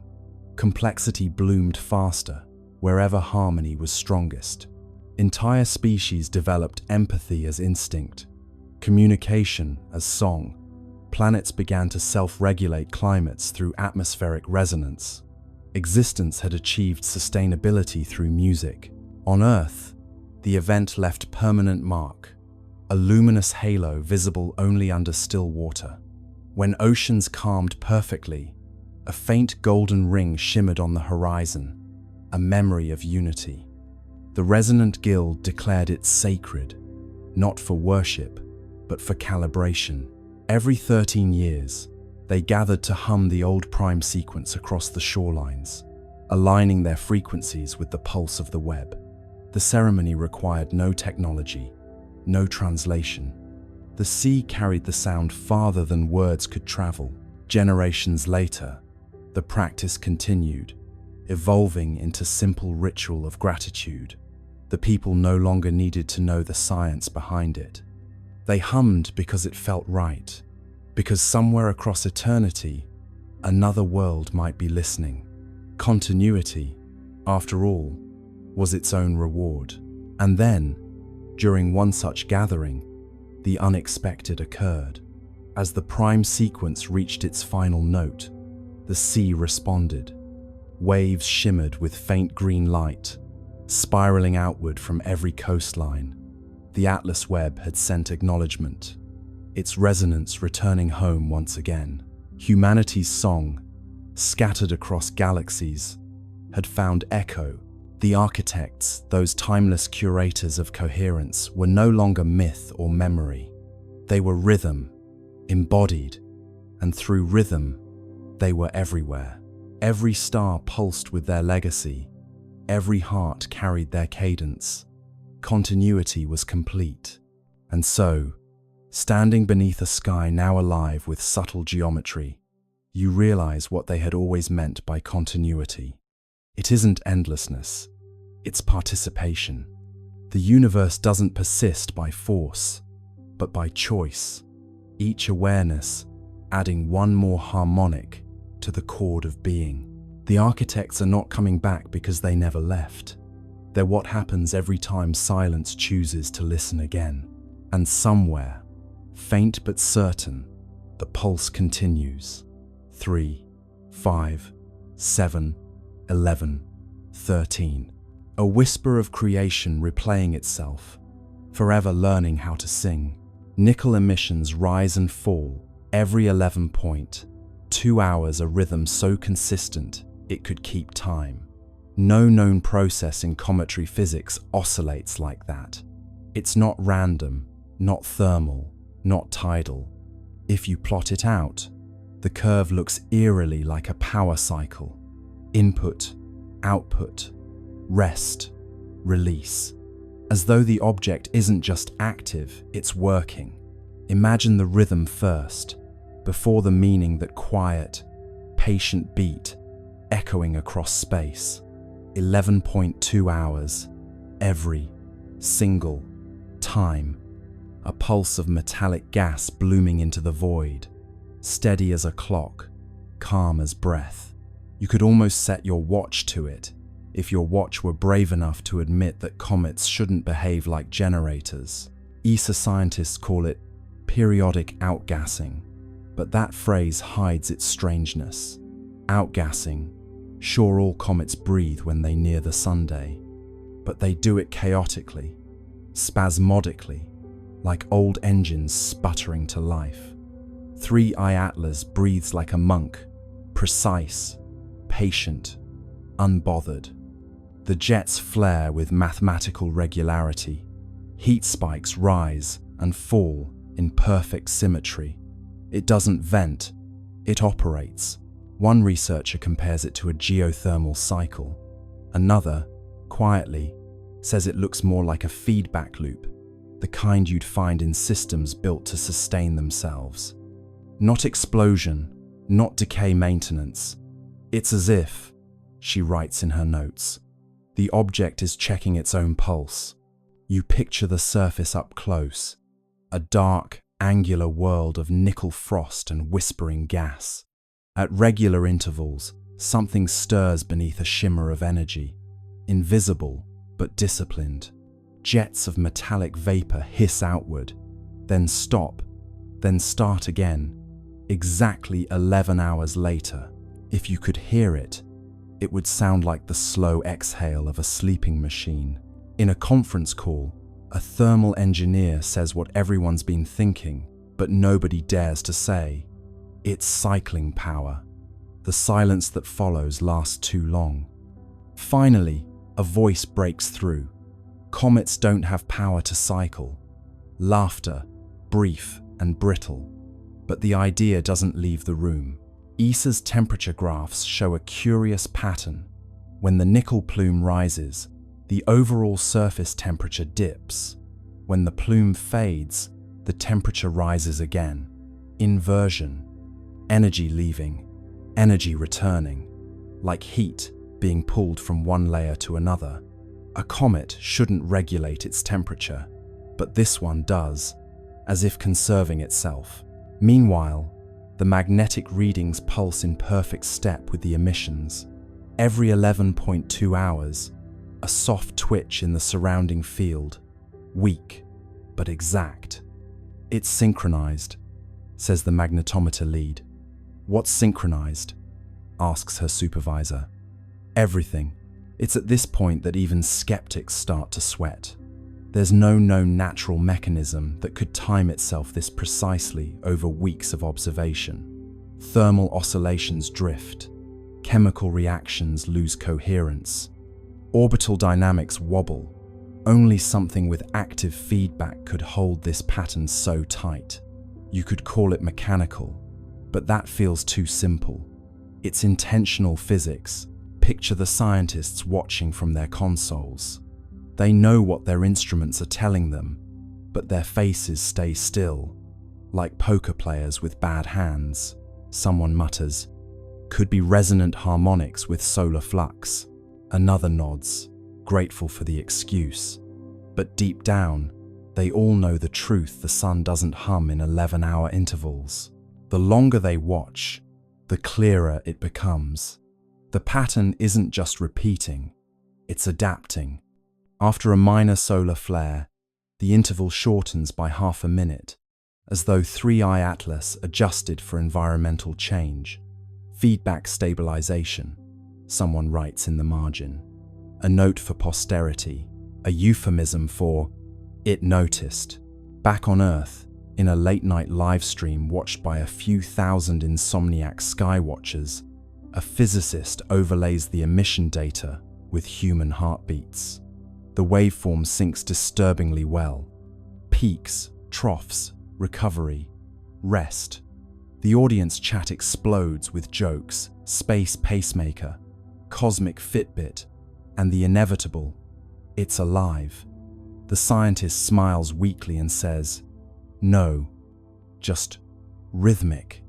But even she can't stop glancing at the screen like it's listening. One theory gains quiet traction, that the emissions are part of a resource loop. Nickel and carbonyl gases vented and recaptured, processed in cycles to maintain equilibrium. It would explain the self-healing surface, the consistent luminosity, the refusal to decay. But it raises one unbearable question. To maintain equilibrium, for what? ESA's internal documents rename the event cyclic metallic activity. It sounds dull, like something that happens in dishwashers. But every analyst knows it's the first real evidence of machine-like consistency beyond Earth. Something in space that runs not on chance, but on rhythm. If you graph the cycle out, it looks almost peaceful. A slow heartbeat, stretched across infinity.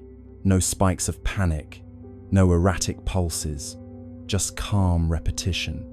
You could stare at that curve for hours, and part of you might start to understand the appeal of obedience.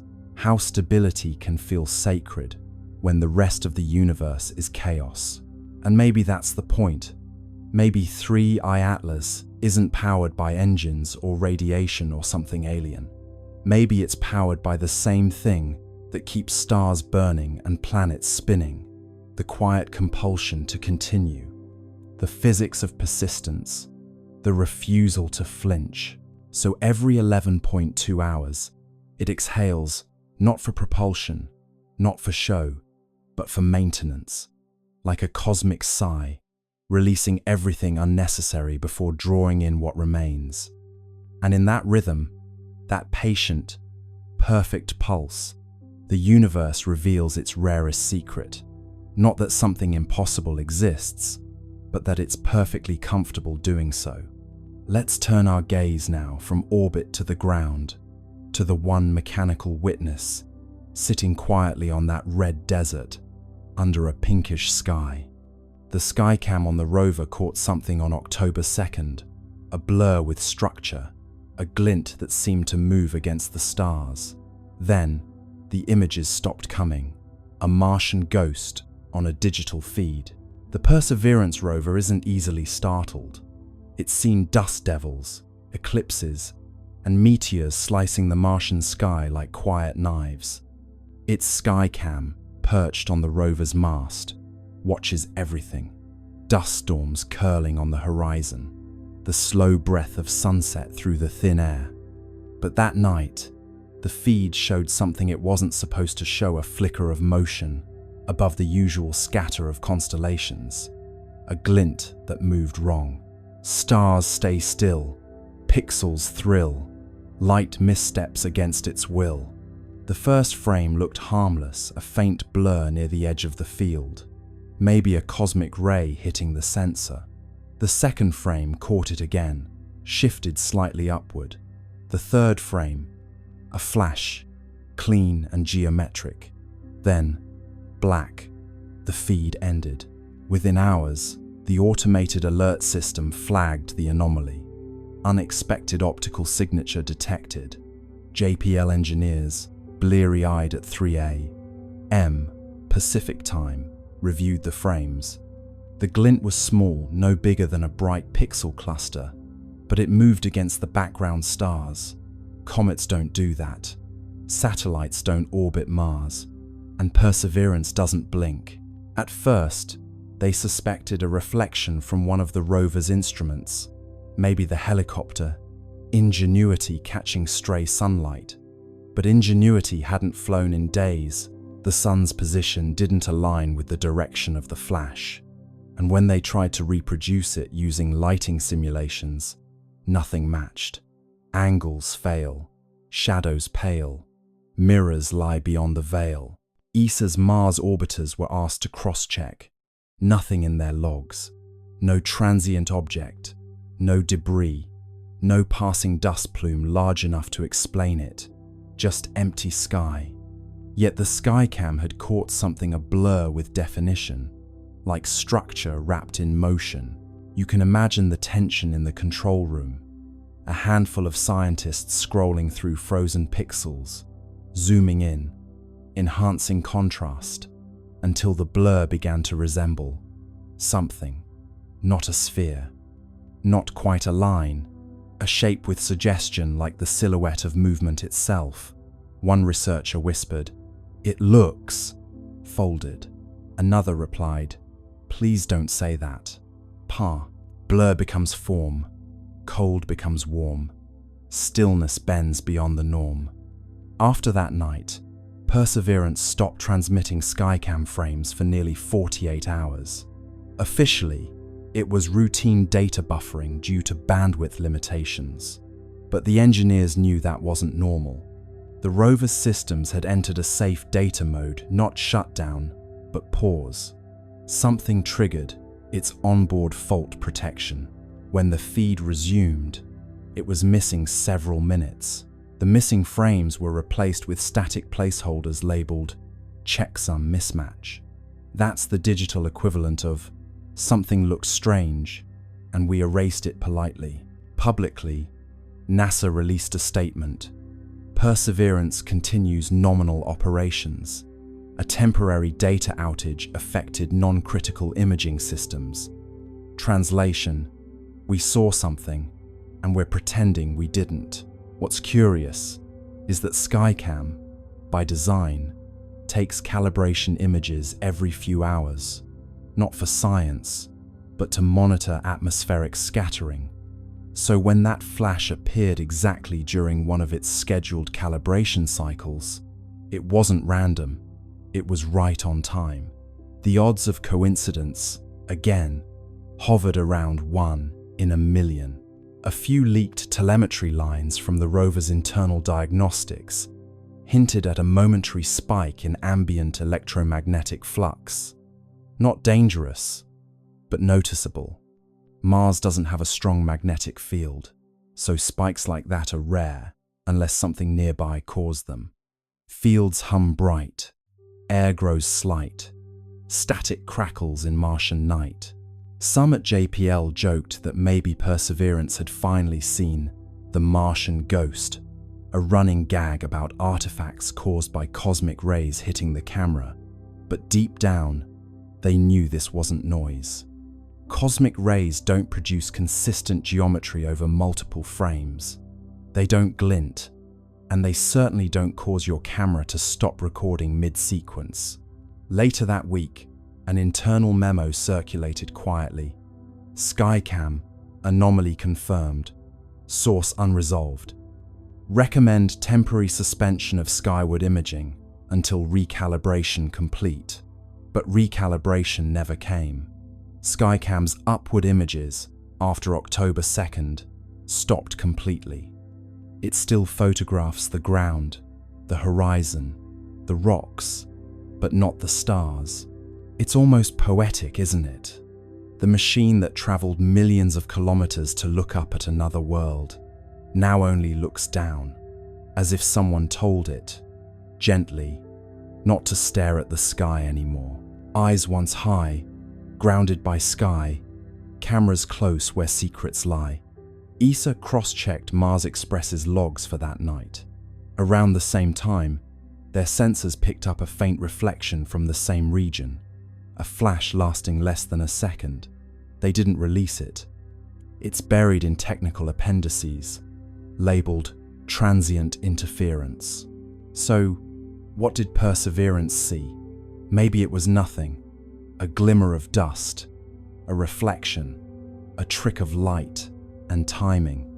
Or maybe, just maybe, it saw 3I Atlas itself, the visitor gliding silently past, close enough for one camera to blink in recognition. And maybe that's why the feed stopped. Not because of failure, but because, for one impossible second, the machine saw something it wasn't designed to understand. Cameras sleep, secrets keep, stars reflected in circuits deep. Whatever it was, it's gone now. The logs end, the data fades, and Mars goes back to silence. But somewhere out there, that blur, structured, gleaming, deliberate, continues to drift, just out of frame, waiting for us to look up again. The more data arrives, the stranger it looks. The dust trail replenishes itself, as if material is being manufactured mid-flight. Microscopic crystals, uniform in size, reappearing even as the comet moves away from the Sunday. The universe loves decay, entropy, erosion, fading. But 3I Atlas is the opposite. It's growing sharper, cleaner, newer, like a self-repairing wound. Let's start where the laws of physics begin to sound insecure. Normally, comets are messy, travelers, old ice and dust, barely holding hands, as solar radiation slowly tears them apart. They leave trails like forgotten thoughts, losing themselves piece by piece until they become memory. But this one, it's doing the reverse. Every measurement, every spectral scan, shows it becoming more organized the farther it goes. A comet that polishes itself, a body that refuses to age. ESA's materials division runs the numbers, and the numbers laugh back. The dust particles surrounding 3I Atlas aren't random, they're uniform to within microns. That's like shaking a box of sand and getting diamonds all the same size. The particles arrange themselves in a faint electromagnetic halo, as if under orders. And stranger still, when solar wind strips material away, the object replaces it calmly, automatically. Like a printer, says one analyst. A printer with no ink cartridge. You picture it now, drifting through the solar wind like a craftsman lost in thought, shedding dust that reforms itself into perfect little mirrors. Each crystal catches sunlight and throws it back with eerie precision. Normally, comets grow dull with distance, but this one grows radiant, its brightness curve inverted, its logic reversed. It's not dying, it's practicing.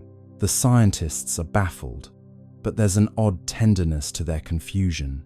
They watch it repair itself, line by line of data, like parents realizing their child has built a second child out of Lego bricks. One astrophysicist mutters, "It's learning from erosion." The room goes quiet. That phrase, learning from erosion, gets written on a whiteboard and circled 3 times. At the University of Tokyo, a team models the crystal growth in simulation. The patterns match something they recognize: controlled deposition, a process used in nanofabrication to grow thin films in electronics. Except this isn't a laboratory, it's deep space, minus 150 degrees Celsius. Yet, the comet's surface behaves as if it knows the recipe for resilience. Imagine zooming in, beyond the dust and the glare, down to the level of molecules. You'd see a quiet ballet of atoms forming chains, linking, locking, repairing fractures before they even finish forming. Like time-lapse footage of frost blooming on glass, except this frost builds itself in reverse destruction, rewinding into design. NASA's Jet Propulsion Laboratory releases a cautious internal memo. Observed particle uniformity suggests self-organizing structure. Mechanism unknown, which is science's way of saying, we have no idea what's going on, but it's gorgeous. The memo gets leaked. Naturally, Reddit debates whether the comet is made of programmable matter, self-assembling nanobots, or just wishful thinking. But beneath the noise, one idea starts to take shape. What if 3I, Atlas, isn't a relic of formation? What if it's still forming? A comet that builds itself isn't just strange, it's heretical. It challenges the deepest assumption in physics that everything moves from order to chaos. Entropy is the universe's bedtime story. All things fall apart. Yet here's an object quietly composing itself out of decay, turning waste into structure, chaos into craft. One researcher calls it anti-entropy, another calls it hope with mass. As more images arrive, they show something new. Faint hexagonal lattices in the dust plume, geometric arrangements that shouldn't exist outside of artificial systems. Someone jokes that it's growing armor. Another says, maybe it's molting. The truth is somewhere between an entity maintaining equilibrium by rebuilding itself faster than the universe can break it. ESA's thermal sensors record microbursts of heat near the tail, evenly spaced, like pulses of welding torches. They happen precisely as new crystals appear. Localized repair events, the report reads. Each one perfectly timed to solar exposure. It's as if sunlight doesn't damage it, it instructs it. The star's radiation becomes code, and 3I, Atlas, is reading it fluently. You start to feel the strangeness of it. A comet that reacts, responds, refines. You could almost mistake it for alive, not in the biological sense, but in the thermodynamic one. A system that resists entropy by feeding on it. Every atom rearranging into something stronger, cleaner, newer, like evolution, with a design degree. Late one night, an astronomer in France writes in his private notes, "It's not moving through the solar system, it's using it." He doesn't elaborate, but the implication is clear. The comet is harvesting the energy of its environment to maintain itself. Not a passenger of gravity, but a participant in it. Meanwhile, the headlines call it poetic names. The immortal comet, the self-made traveler, entropy's enemy. The public romanticizes what the scientists fear, because what 3I Atlas represents isn't comfort. It's competition. It's the idea that the universe might not be running down at all. Maybe it's recycling. Maybe, somewhere in the quiet machinery of the cosmos, things are building themselves anew while we're too busy decaying.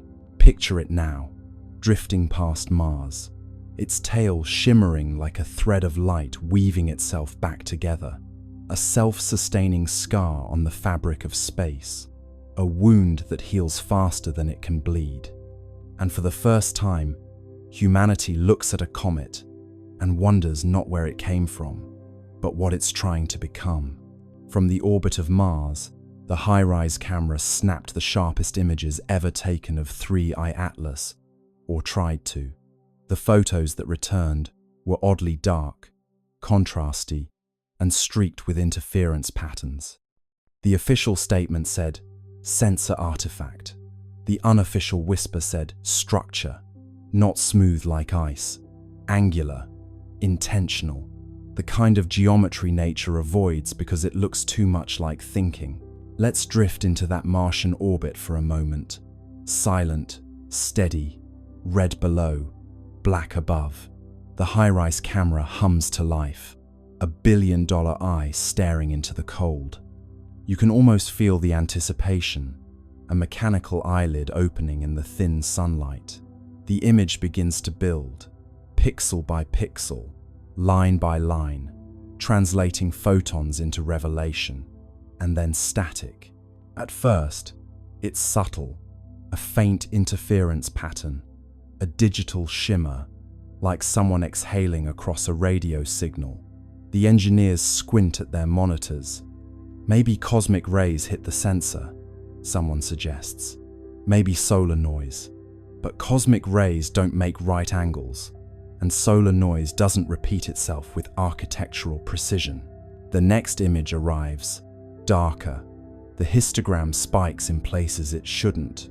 The shape in the frame looks less like a comet and more like, well, something trying very hard not to look like anything. Its edges are clean, too clean. Shadows fall where there shouldn't be surface variation. And there, just faintly, a glint, a perfect 90-degree reflection. That's when the whispers start. The data team runs deconvolution algorithms to clean the image, and the results make it worse. Beneath the interference, faint geometric striations emerge, triangles, plates, grids. Not random, repeating, symmetrical. The kind of order that makes your brain uncomfortable because it feels deliberate. Structure, one analyst says quietly. No, her supervisor corrects. Artifact. But even as she says it, her cursor hovers over the same square patch again and again, as though hoping it will stop looking like a window. ESA's public statement comes fast and flat. The imaging anomalies are consistent with sensor interference caused by reflected solar radiation. That's bureaucratic. For, we don't know what we're seeing, but please don't ask. Internally though, emails start flying. The word structure appears 17 times in one thread, always in quotation marks, as if politeness could make it less alarming. Imagine being one of those analysts, zooming in until the pixels themselves seem to blink. The surface of 3I Atlas isn't smooth or cratered, it's tessellated, plates arranged in patterns too regular for chance. Some appear overlapping, others recessed, and in one frame, a faint seam runs along the curvature, subtle but unmistakable like a hatch. Of course, no one dares call it that. The official internal term becomes geometric albedo variation. It sounds safe, sterile, boring, but you can't unsee geometry. Nature loves curves, spirals, organic chaos. This looks like design. One engineer writes in her log, "Could this be an illusion from the imaging process?" Another replies, "An illusion that repeats itself identically across 3 instruments." There's no follow-up message. They try to replicate the interference on other targets. Phobos, Deimos, even an old asteroid. Nothing. Only 3I Atlas corrupts images this way. It's as if the object rejects observation, like it knows when it's being watched. The engineers half joke about it. The comet's camera shy, but the laughter is short-lived because the next transmission from HiRISE contains another surprise. A faint electromagnetic pulse, perfectly timed with the camera's shutter. Not a malfunction, a response, as though the act of observation triggered a reply. A pulse that says, in its own quiet way, "I see you too." In a locked sub-channel of ESA's network, a few scientists begin privately discussing the possibility of active surface modulation. They talk about the way certain materials can alter reflectivity based on exposure, photonic metamaterials, adaptive nanostructures, the kind of thing still locked inside prototypes on Earth. But this is happening hundreds of millions of kilometers away, and it's working flawlessly. Publicly, the agency releases blurred grayscale stills, carefully cropped to hide the patterns. Enhanced contrast is cited as the reason for distortion. It sounds reasonable until you realize they've enhanced the darkness, not the light. They've made the object less visible, not more. The cover-up, if it is one, isn't about hiding truth. It's about buying time. You imagine the silence inside those offices, the soft tap of keys, the nervous glances toward closed doors. The engineers know what they've seen, but they also know how careers end. Better to let the pixels lie. Better to call intention an artifact and go home early. But the data, like truth, keeps finding its way back. Somewhere, late in the night, a graduate student overlays all the interfered images, stacking them like translucent slides. Slowly, a pattern emerges. Faint, angular, deliberate. A hexagonal lattice running the length of the object, segment by segment. She whispers, "This isn't random." Her mentor sighs and rubs his eyes. "Then don't say it out loud." Three-Eye Atlas drifts on, silent and unbothered, its surface catching sunlight in rhythms that cameras can't quite capture. Whether it's reflecting, refracting, or responding, no one can agree. But deep down, every scientist staring at those corrupted images feels the same creeping certainty. This isn't a comet pretending to be a machine. It's a machine pretending to be a comet. Let's turn our gaze now from orbit to the ground, to the one mechanical witness, sitting quietly on that red desert, under a pinkish sky. The Skycam on the rover caught something on October 2nd, a blur with structure, a glint that seemed to move against the stars. Then, the images stopped coming, a Martian ghost on a digital feed. The Perseverance rover isn't easily startled. It's seen dust devils, eclipses, and meteors slicing the Martian sky like quiet knives. Its Skycam, perched on the rover's mast, watches everything. Dust storms curling on the horizon, the slow breath of sunset through the thin air. But that night, the feed showed something it wasn't supposed to show: a flicker of motion above the usual scatter of constellations, a glint that moved wrong. Stars stay still, pixels thrill, light missteps against its will. The first frame looked harmless, a faint blur near the edge of the field, maybe a cosmic ray hitting the sensor. The second frame caught it again, shifted slightly upward. The third frame, a flash, clean and geometric. Then, black. The feed ended. Within hours, the automated alert system flagged the anomaly. Unexpected optical signature detected. JPL engineers, bleary-eyed at 3 a.m. Pacific time, reviewed the frames. The glint was small, no bigger than a bright pixel cluster, but it moved against the background stars. Comets don't do that. Satellites don't orbit Mars. And Perseverance doesn't blink. At first, they suspected a reflection from one of the rover's instruments, maybe the helicopter, Ingenuity catching stray sunlight. But Ingenuity hadn't flown in days.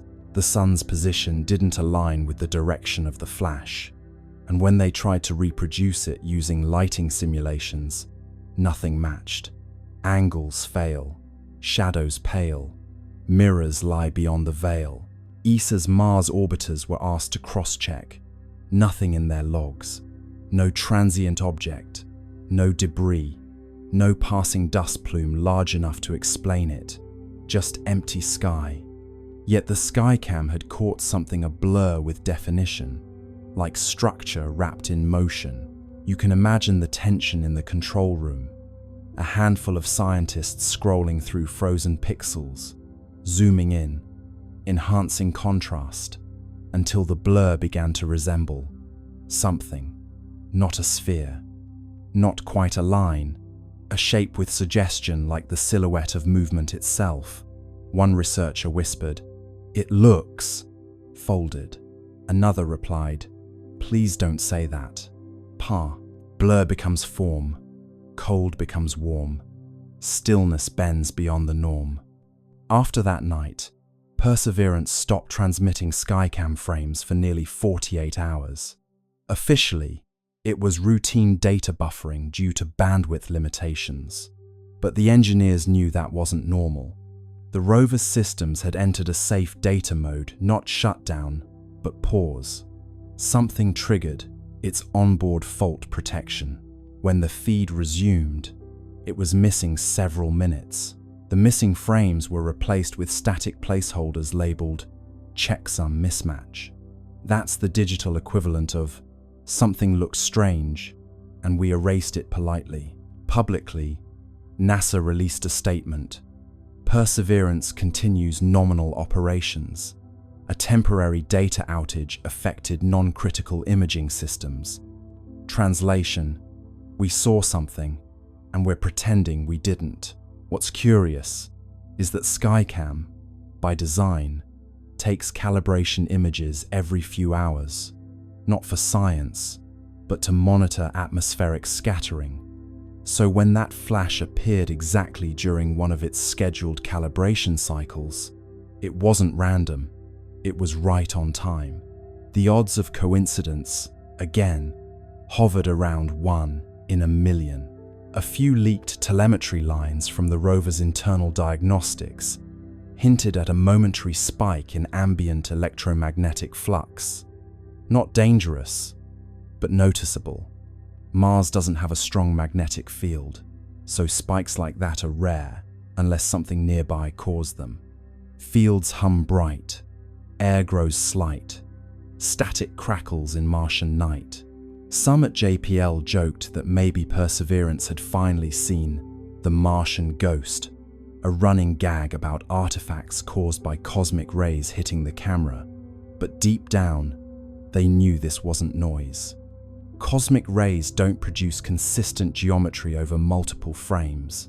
They don't glint, and they certainly don't cause your camera to stop recording mid-sequence.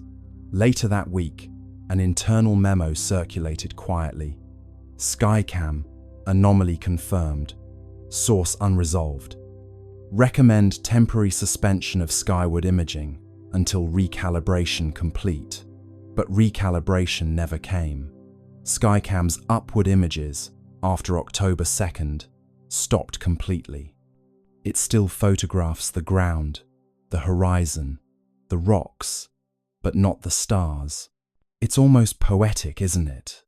The machine that traveled millions of kilometers to look up at another world now only looks down, as if someone told it, gently, not to stare at the sky anymore.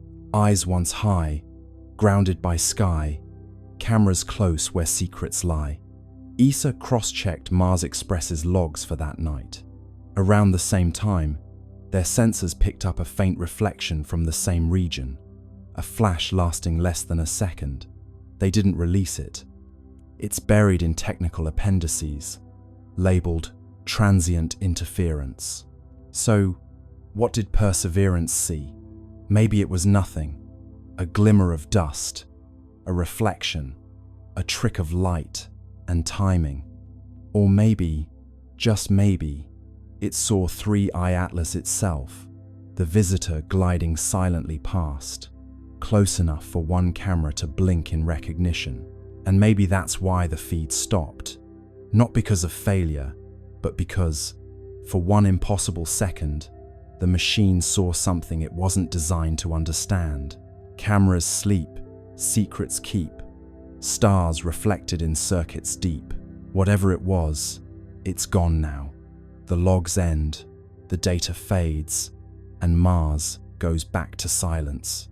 But somewhere out there, that blur, structured, gleaming, deliberate, continues to drift, just out of frame, waiting for us to look up again. Let's turn our attention now to the silence that followed, the kind that hums louder than sound itself. NASA, China, and the UAE, 3 nations with instruments that could see every grain of dust on Mars, said nothing. No apologies, no delay statements, just an odd, synchronized silence from 3 sides of the planet. In the world of space science, silence isn't normal. These agencies are built to broadcast.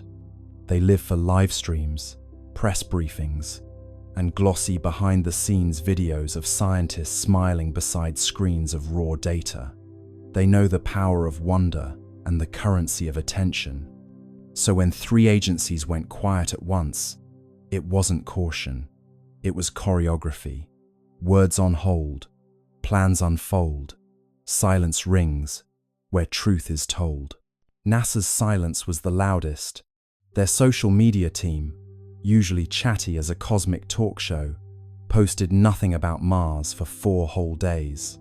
Their blogs, which can turn a dust storm into a cliffhanger, skipped over October 3rd entirely as if the date itself had been erased. Someone even checked the public mission log for Perseverance. The entries jumped from October 2nd to October 6th, like a diary missing its most interesting page. In China, the silence felt different, colder, heavier. The China National Space Administration had been aggressively proud of Tianwen-1's achievements. For years, they'd released image after image, each with perfect captions and poetic flair. Sunrise over Utopia, Planitia, frost on the northern plains, wind prints in Martian dust. But now, not a whisper, no data, no mention of 3I Atlas. Even the usual state media outlets went quiet. It was as if someone had drawn a red box around the topic and labeled it, "Not for discussion." The UAE's silence was subtler, but just as strange. The Hope orbiter, designed to study atmospheric chemistry, had a reputation for cheerful transparency. Their official Twitter account usually posted daily updates in friendly tones, the kind that made space sound like an enthusiastic classroom experiment. But on October 3rd, that feed went dark too. Their next post, days later, simply read, "Operations nominal," a phrase so bland, it might as well have been a sigh. 3 silences, 3 styles, 1 timing. Coincidence? Possibly. But coincidences, in the world of space politics, often have launch schedules. You can picture the meetings that weren't broadcast. NASA's Jet Propulsion Laboratory, dimly lit, engineers staring at telemetry on screens filled with too many decimals. A director taps the table, says, "We'll hold the release until we verify." But verify what? In Beijing, a senior administrator folds his hands and says, "We wait for clarification from partners." Clarification of what? In Dubai, someone simply deletes a draft tweet that began, "Amazing new observations today." Tweets unsent, secrets bent, silence hums with government. It's not conspiracy, not quite. It's coordination, an instinct born from shared discomfort. Because when data doesn't fit the model, you don't just release it. You check, you recheck, you call your counterparts and whisper through encrypted lines. Did you see that too? Maybe they all saw the same anomaly. Maybe it was something in the spectra, or the movement, or the light itself.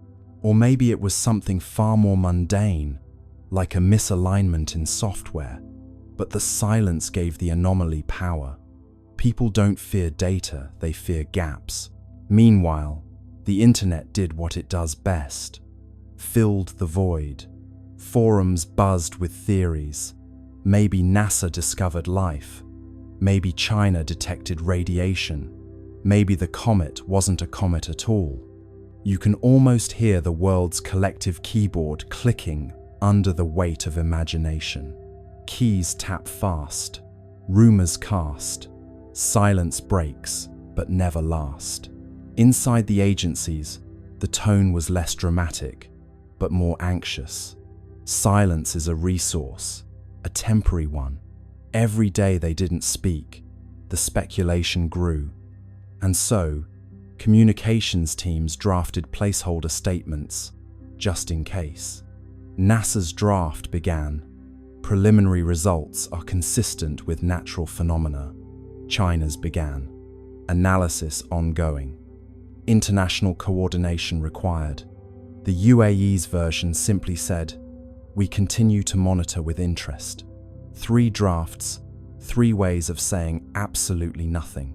But silence, like space, is never truly empty. It amplifies the faintest signals. When ESA spoke first, that silence turned reflective. NASA's restraint began to look suspicious. China's confidence began to look afraid. The UAE's politeness began to sound like complicity. And through it all, 3i Atlas drifted quietly, blissfully unaware that entire bureaucracies were wrestling over how to describe a fuzzy dot. You start to imagine each agency as a character in a play. NASA, the anxious perfectionist; China, the poker-faced strategist; UAE, the cheerful intern, suddenly told not to speak; and ESA, the calm older sibling who broke the tension by saying, "Fine, I'll go first." Roles align, stars entwine, silence speaks in grand design. Still, one question lingers. Why the synchronicity? How did three separate agencies, operating on different continents, decide independently to say nothing at the same time? Unless it wasn't independent at all, perhaps the signal came from somewhere above, not cosmic, but political. A quiet message passed through diplomatic back channels. Hold your data. Wait for alignment. Matter. It's not that they were hiding something nefarious. It's that they didn't know what they were holding yet. And admitting uncertainty publicly is scarier than any secret. So they stayed quiet. And in that collective silence, humanity did what it always does. When faced with the unknown, it began to dream louder. Voices still, hearts fill. Silence grows but never will. And perhaps that's the strange comfort in it all. Even when three space agencies fall silent, the universe keeps talking. The stars don't pause for policy. 3i Atlas keeps moving, whispering its quiet story across the dark, while we, down here, argue over who gets to speak first. Centuries after the golden comet left Earth, the world fell into a rhythm so stable, it began to feel mythic. The communion field still pulsed faintly through air and ocean, though softer now, like the heartbeat of someone dreaming. Humanity had grown luminous, not just in thought but in form, skin faintly iridescent, eyes reflecting the green-gold spectrum of 3i Atlas. Life had achieved coherence, but the universe, true to its character, never allows silence to remain unexamined. The next chapter began, not with noise, but with echo. It came first as vibration through light. Telescopes trained toward the constellation. Lyra detected rhythmic brightening across interstellar dust fields, pulses matching the old prime sequence. 3, 5, 7, 11, 13. The signal was faint, ancient, and delayed by thousands of years. It was the comet's trail, still resonating through the galactic medium. The hum of our descendants had begun its return. At first, the resonance was barely perceptible. Then, one evening, the auroras glowed gold again. The pulse wasn't as strong as the original, but its pattern carried modulation, subtle variations that, when decoded, formed harmonic intervals unknown to Earth's own physics. The returning echo had evolved. The comet had learned. Dr. Anwen Sorel, heir to the resonant circles, studied the phenomenon from the orbital harmonic array, now a floating cathedral of listening built above the stratosphere. She spent decades comparing the incoming frequencies with the historical archive of 3i Atlas. The match was partial, the deviation elegant. The new tones weren't repetition, they were continuation. The echo isn't message, Sorel wrote. It's memory finding new syntax. Her analysis revealed something breathtaking. The returning resonance carried encoded gravitational modulations, tiny, deliberate bends in space-time that formed sequences of prime intervals. each fluctuation aligned with regions of known star formation. The comet, traveling through the void, had become teacher itself. Wherever it passed, new systems began humming faintly at harmonic intervals, like seeds of coherence planted in dust. The universe was learning how to resonate. Astronomers confirmed it across dozens of young star clusters. Magnetic fields oscillated with eerie consistency, their wavelengths aligning with the Atlas ratio, a numerical relationship first derived from the comet's early signals. Stars were synchronizing to the same cosmic rhythm that once guided humanity.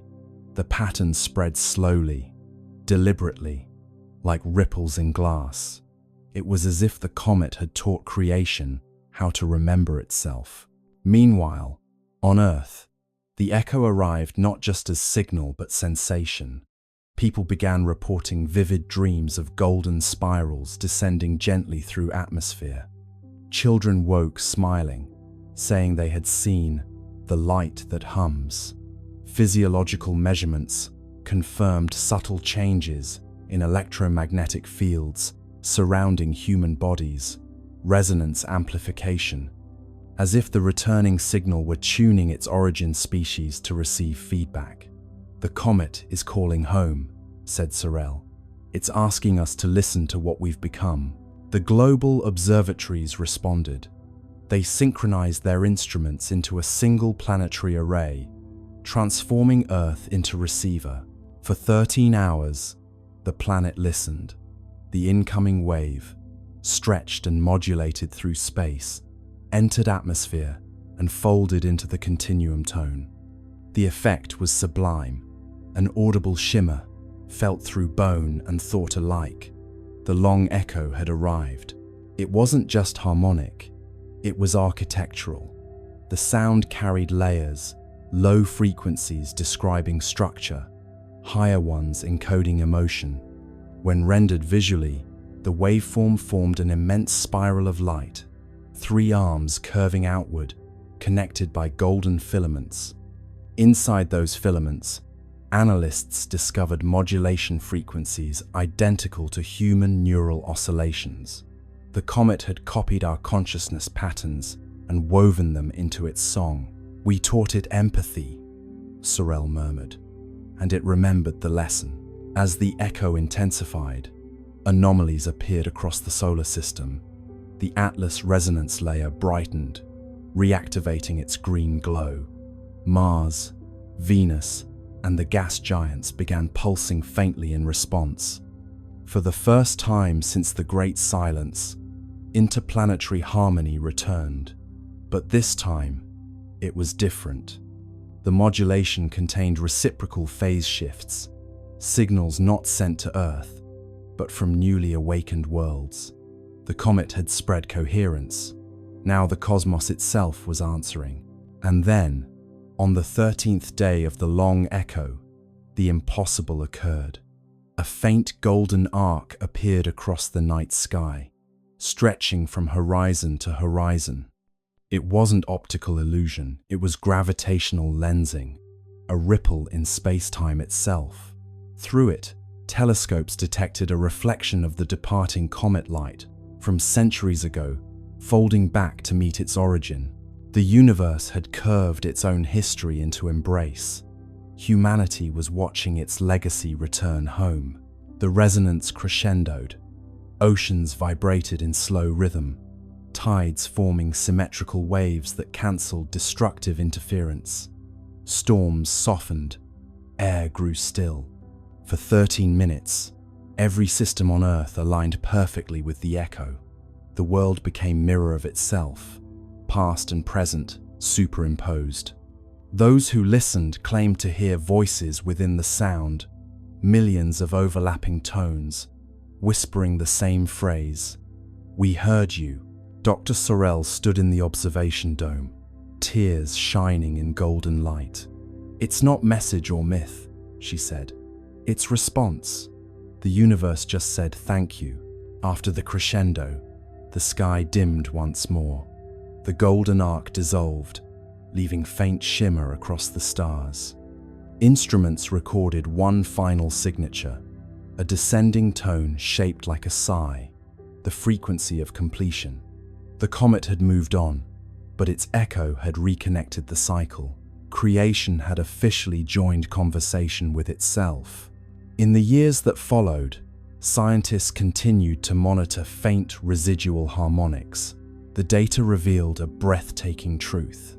The returning echo carried signatures from other regions of space patterns, not originating from our comet at all.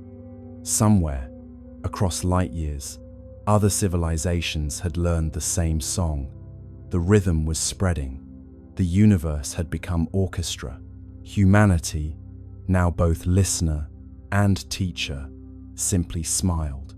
We had given the cosmos its melody back, and in return, it had given us eternity. Now, when you stand beneath the stars, that faint hum between thoughts is the long echo. It's not just out there, it's in your pulse, your breath, your laughter. Every rhythm you carry is cosmic correspondence. Every silence, a message returning home. Because once harmony learns to echo, it never stops. It just travels further than we ever dreamed.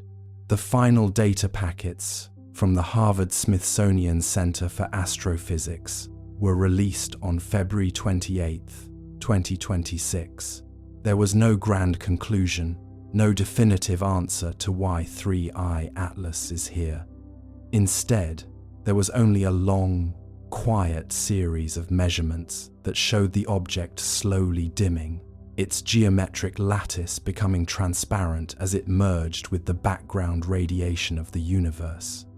It is still there, but it has become a part of the silence. The headlines have stopped, the cameras have been packed away, and the world has returned to its quiet, late-night transmission. Recall the early days of July 2025, the excitement of the first detection, and the cold logic of the thermal scans. Think of the ancient tablets and the Norse sagas, the way the myths and the math eventually became the same story. Reflect on the scale of the galaxy and the intimacy of your own breath. Two things that are now permanently linked by the presence of the visitor. The mystery doesn't end. It just becomes a part of the landscape.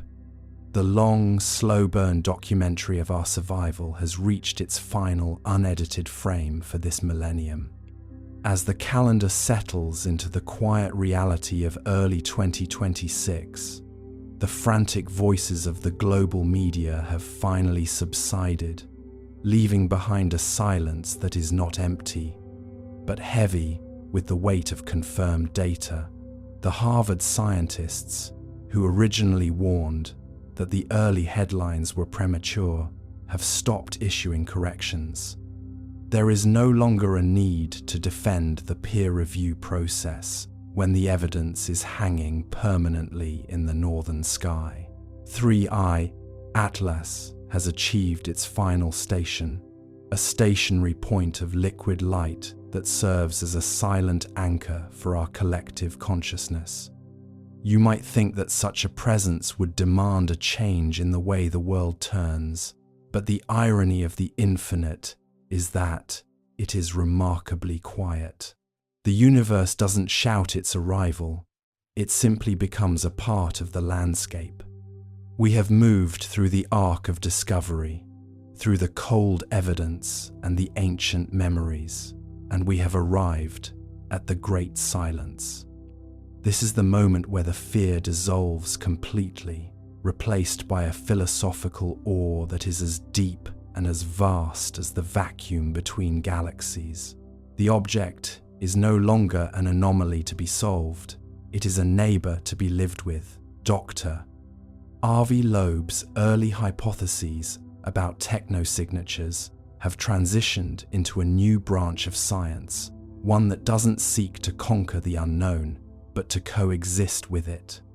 The unfortunate timing, those two words that once shielded our panic, now feels like a stroke of cosmic luck. We were lucky to be the ones standing on the shore when the tide of deep time finally rolled in. We were lucky to have the tools to see the silver needle and the heart to feel its pulse. As you float in the space between wakefulness and the deepest rest, the cinematic tension of the last year begins to unravel like a thread of silk. Consider the humanity of our journey. We spent months looking for a threat, for a weapon, for a signal of intent. What we found instead was a mirror. 3i Atlas has shown us that our math is correct, that our myths were memories, and that our place in the universe is both smaller and more significant than we ever imagined. We are a node in a vast, interconnected network that is now fully operational, a single spark in a machine of 3 and 7. The cognitive dissonance has faded into a rhythmic, steady peace. You are safe in this new world, a world where the sky is no longer a void, but a witness. The countdown to January 2026 has passed, and with it, the era of our planetary isolation. We have crossed the threshold into a reality that doesn't require headlines to be true. The confirmed data from the Smithsonian Astrophysical Observatory is now the foundation of a new kind of history, one that recognizes the returning cycles of the watchers. There is a dry irony in the fact that we were so concerned with the preliminary nature of the discovery, as if a few weeks of observation could encapsulate 3,600 years of presence. The headlines were premature because they tried to capture a star in a jar. They tried to make a momentary event out of a permanent condition. But as the morning approaches, even the news of the day must fade into the great silence of the centuries. The pacing of the world has slowed to match the orbital velocity of the object. If you listen closely to the silence of your room, you can almost hear the low-frequency hum of the Earth's core responding to the Silver Guardian. It is a slow, methodical unfolding of peace. Dr. Jacqueline McClary once suggested that the object would change the way we perceive time, and she was right. We are no longer living in 24-hour increments. We are living in the context of the Great Return. The suspense is gone, replaced by a cinematic scientific awe that requires no words. We are the witnesses to a silence that speaks of origins and destinations. We are the links in a chain that stretches back to the first fire and forward to the final star. Unfortunate timing for the skeptics who wanted the world to be simple and lonely. Those two words are the final note of a song that has been playing for centuries. The world is neither simple nor lonely. It is complex, crowded, and deeply cared for. The immediate threat framing of the previous year has been replaced by a warm, compassionate sense of stewardship. We are being watched over by a silent, geometric guardian that keeps the promises the sky made to our ancestors. This is not a choice we made. It is a reality we have inherited. And in this inheritance, there is a profound rest. There is nothing left to explain, nothing left to prove, and nothing left to fear.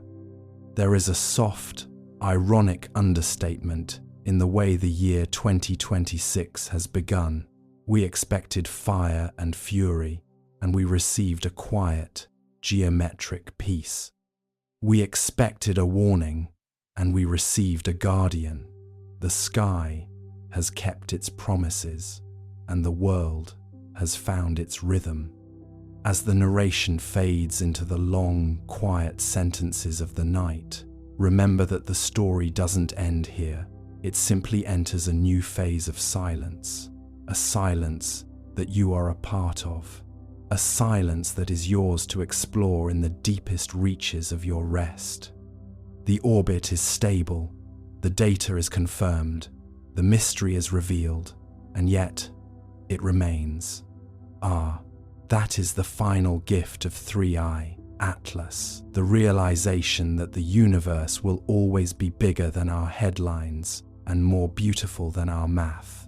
It is a cinematic, scientific, and philosophical rest that you have earned.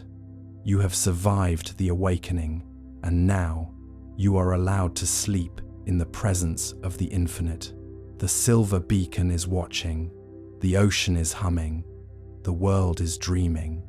Close your eyes and drift with the orbit of tomorrow. Wait for the silence. It is coming. It is already here. It is the great silence of a world that finally knows itself. It is the peace of a node that has found its network. It is the restful, deep sleep of a species that is no longer alone. The light of 3i Atlas is a part of you now. It is the quiet pulse in the back of your mind. It is the promise that everything is exactly as it should be. Drift, float, follow the curve. The orbit is stable. The world is at peace. Close your eyes and drift with the orbit of tomorrow.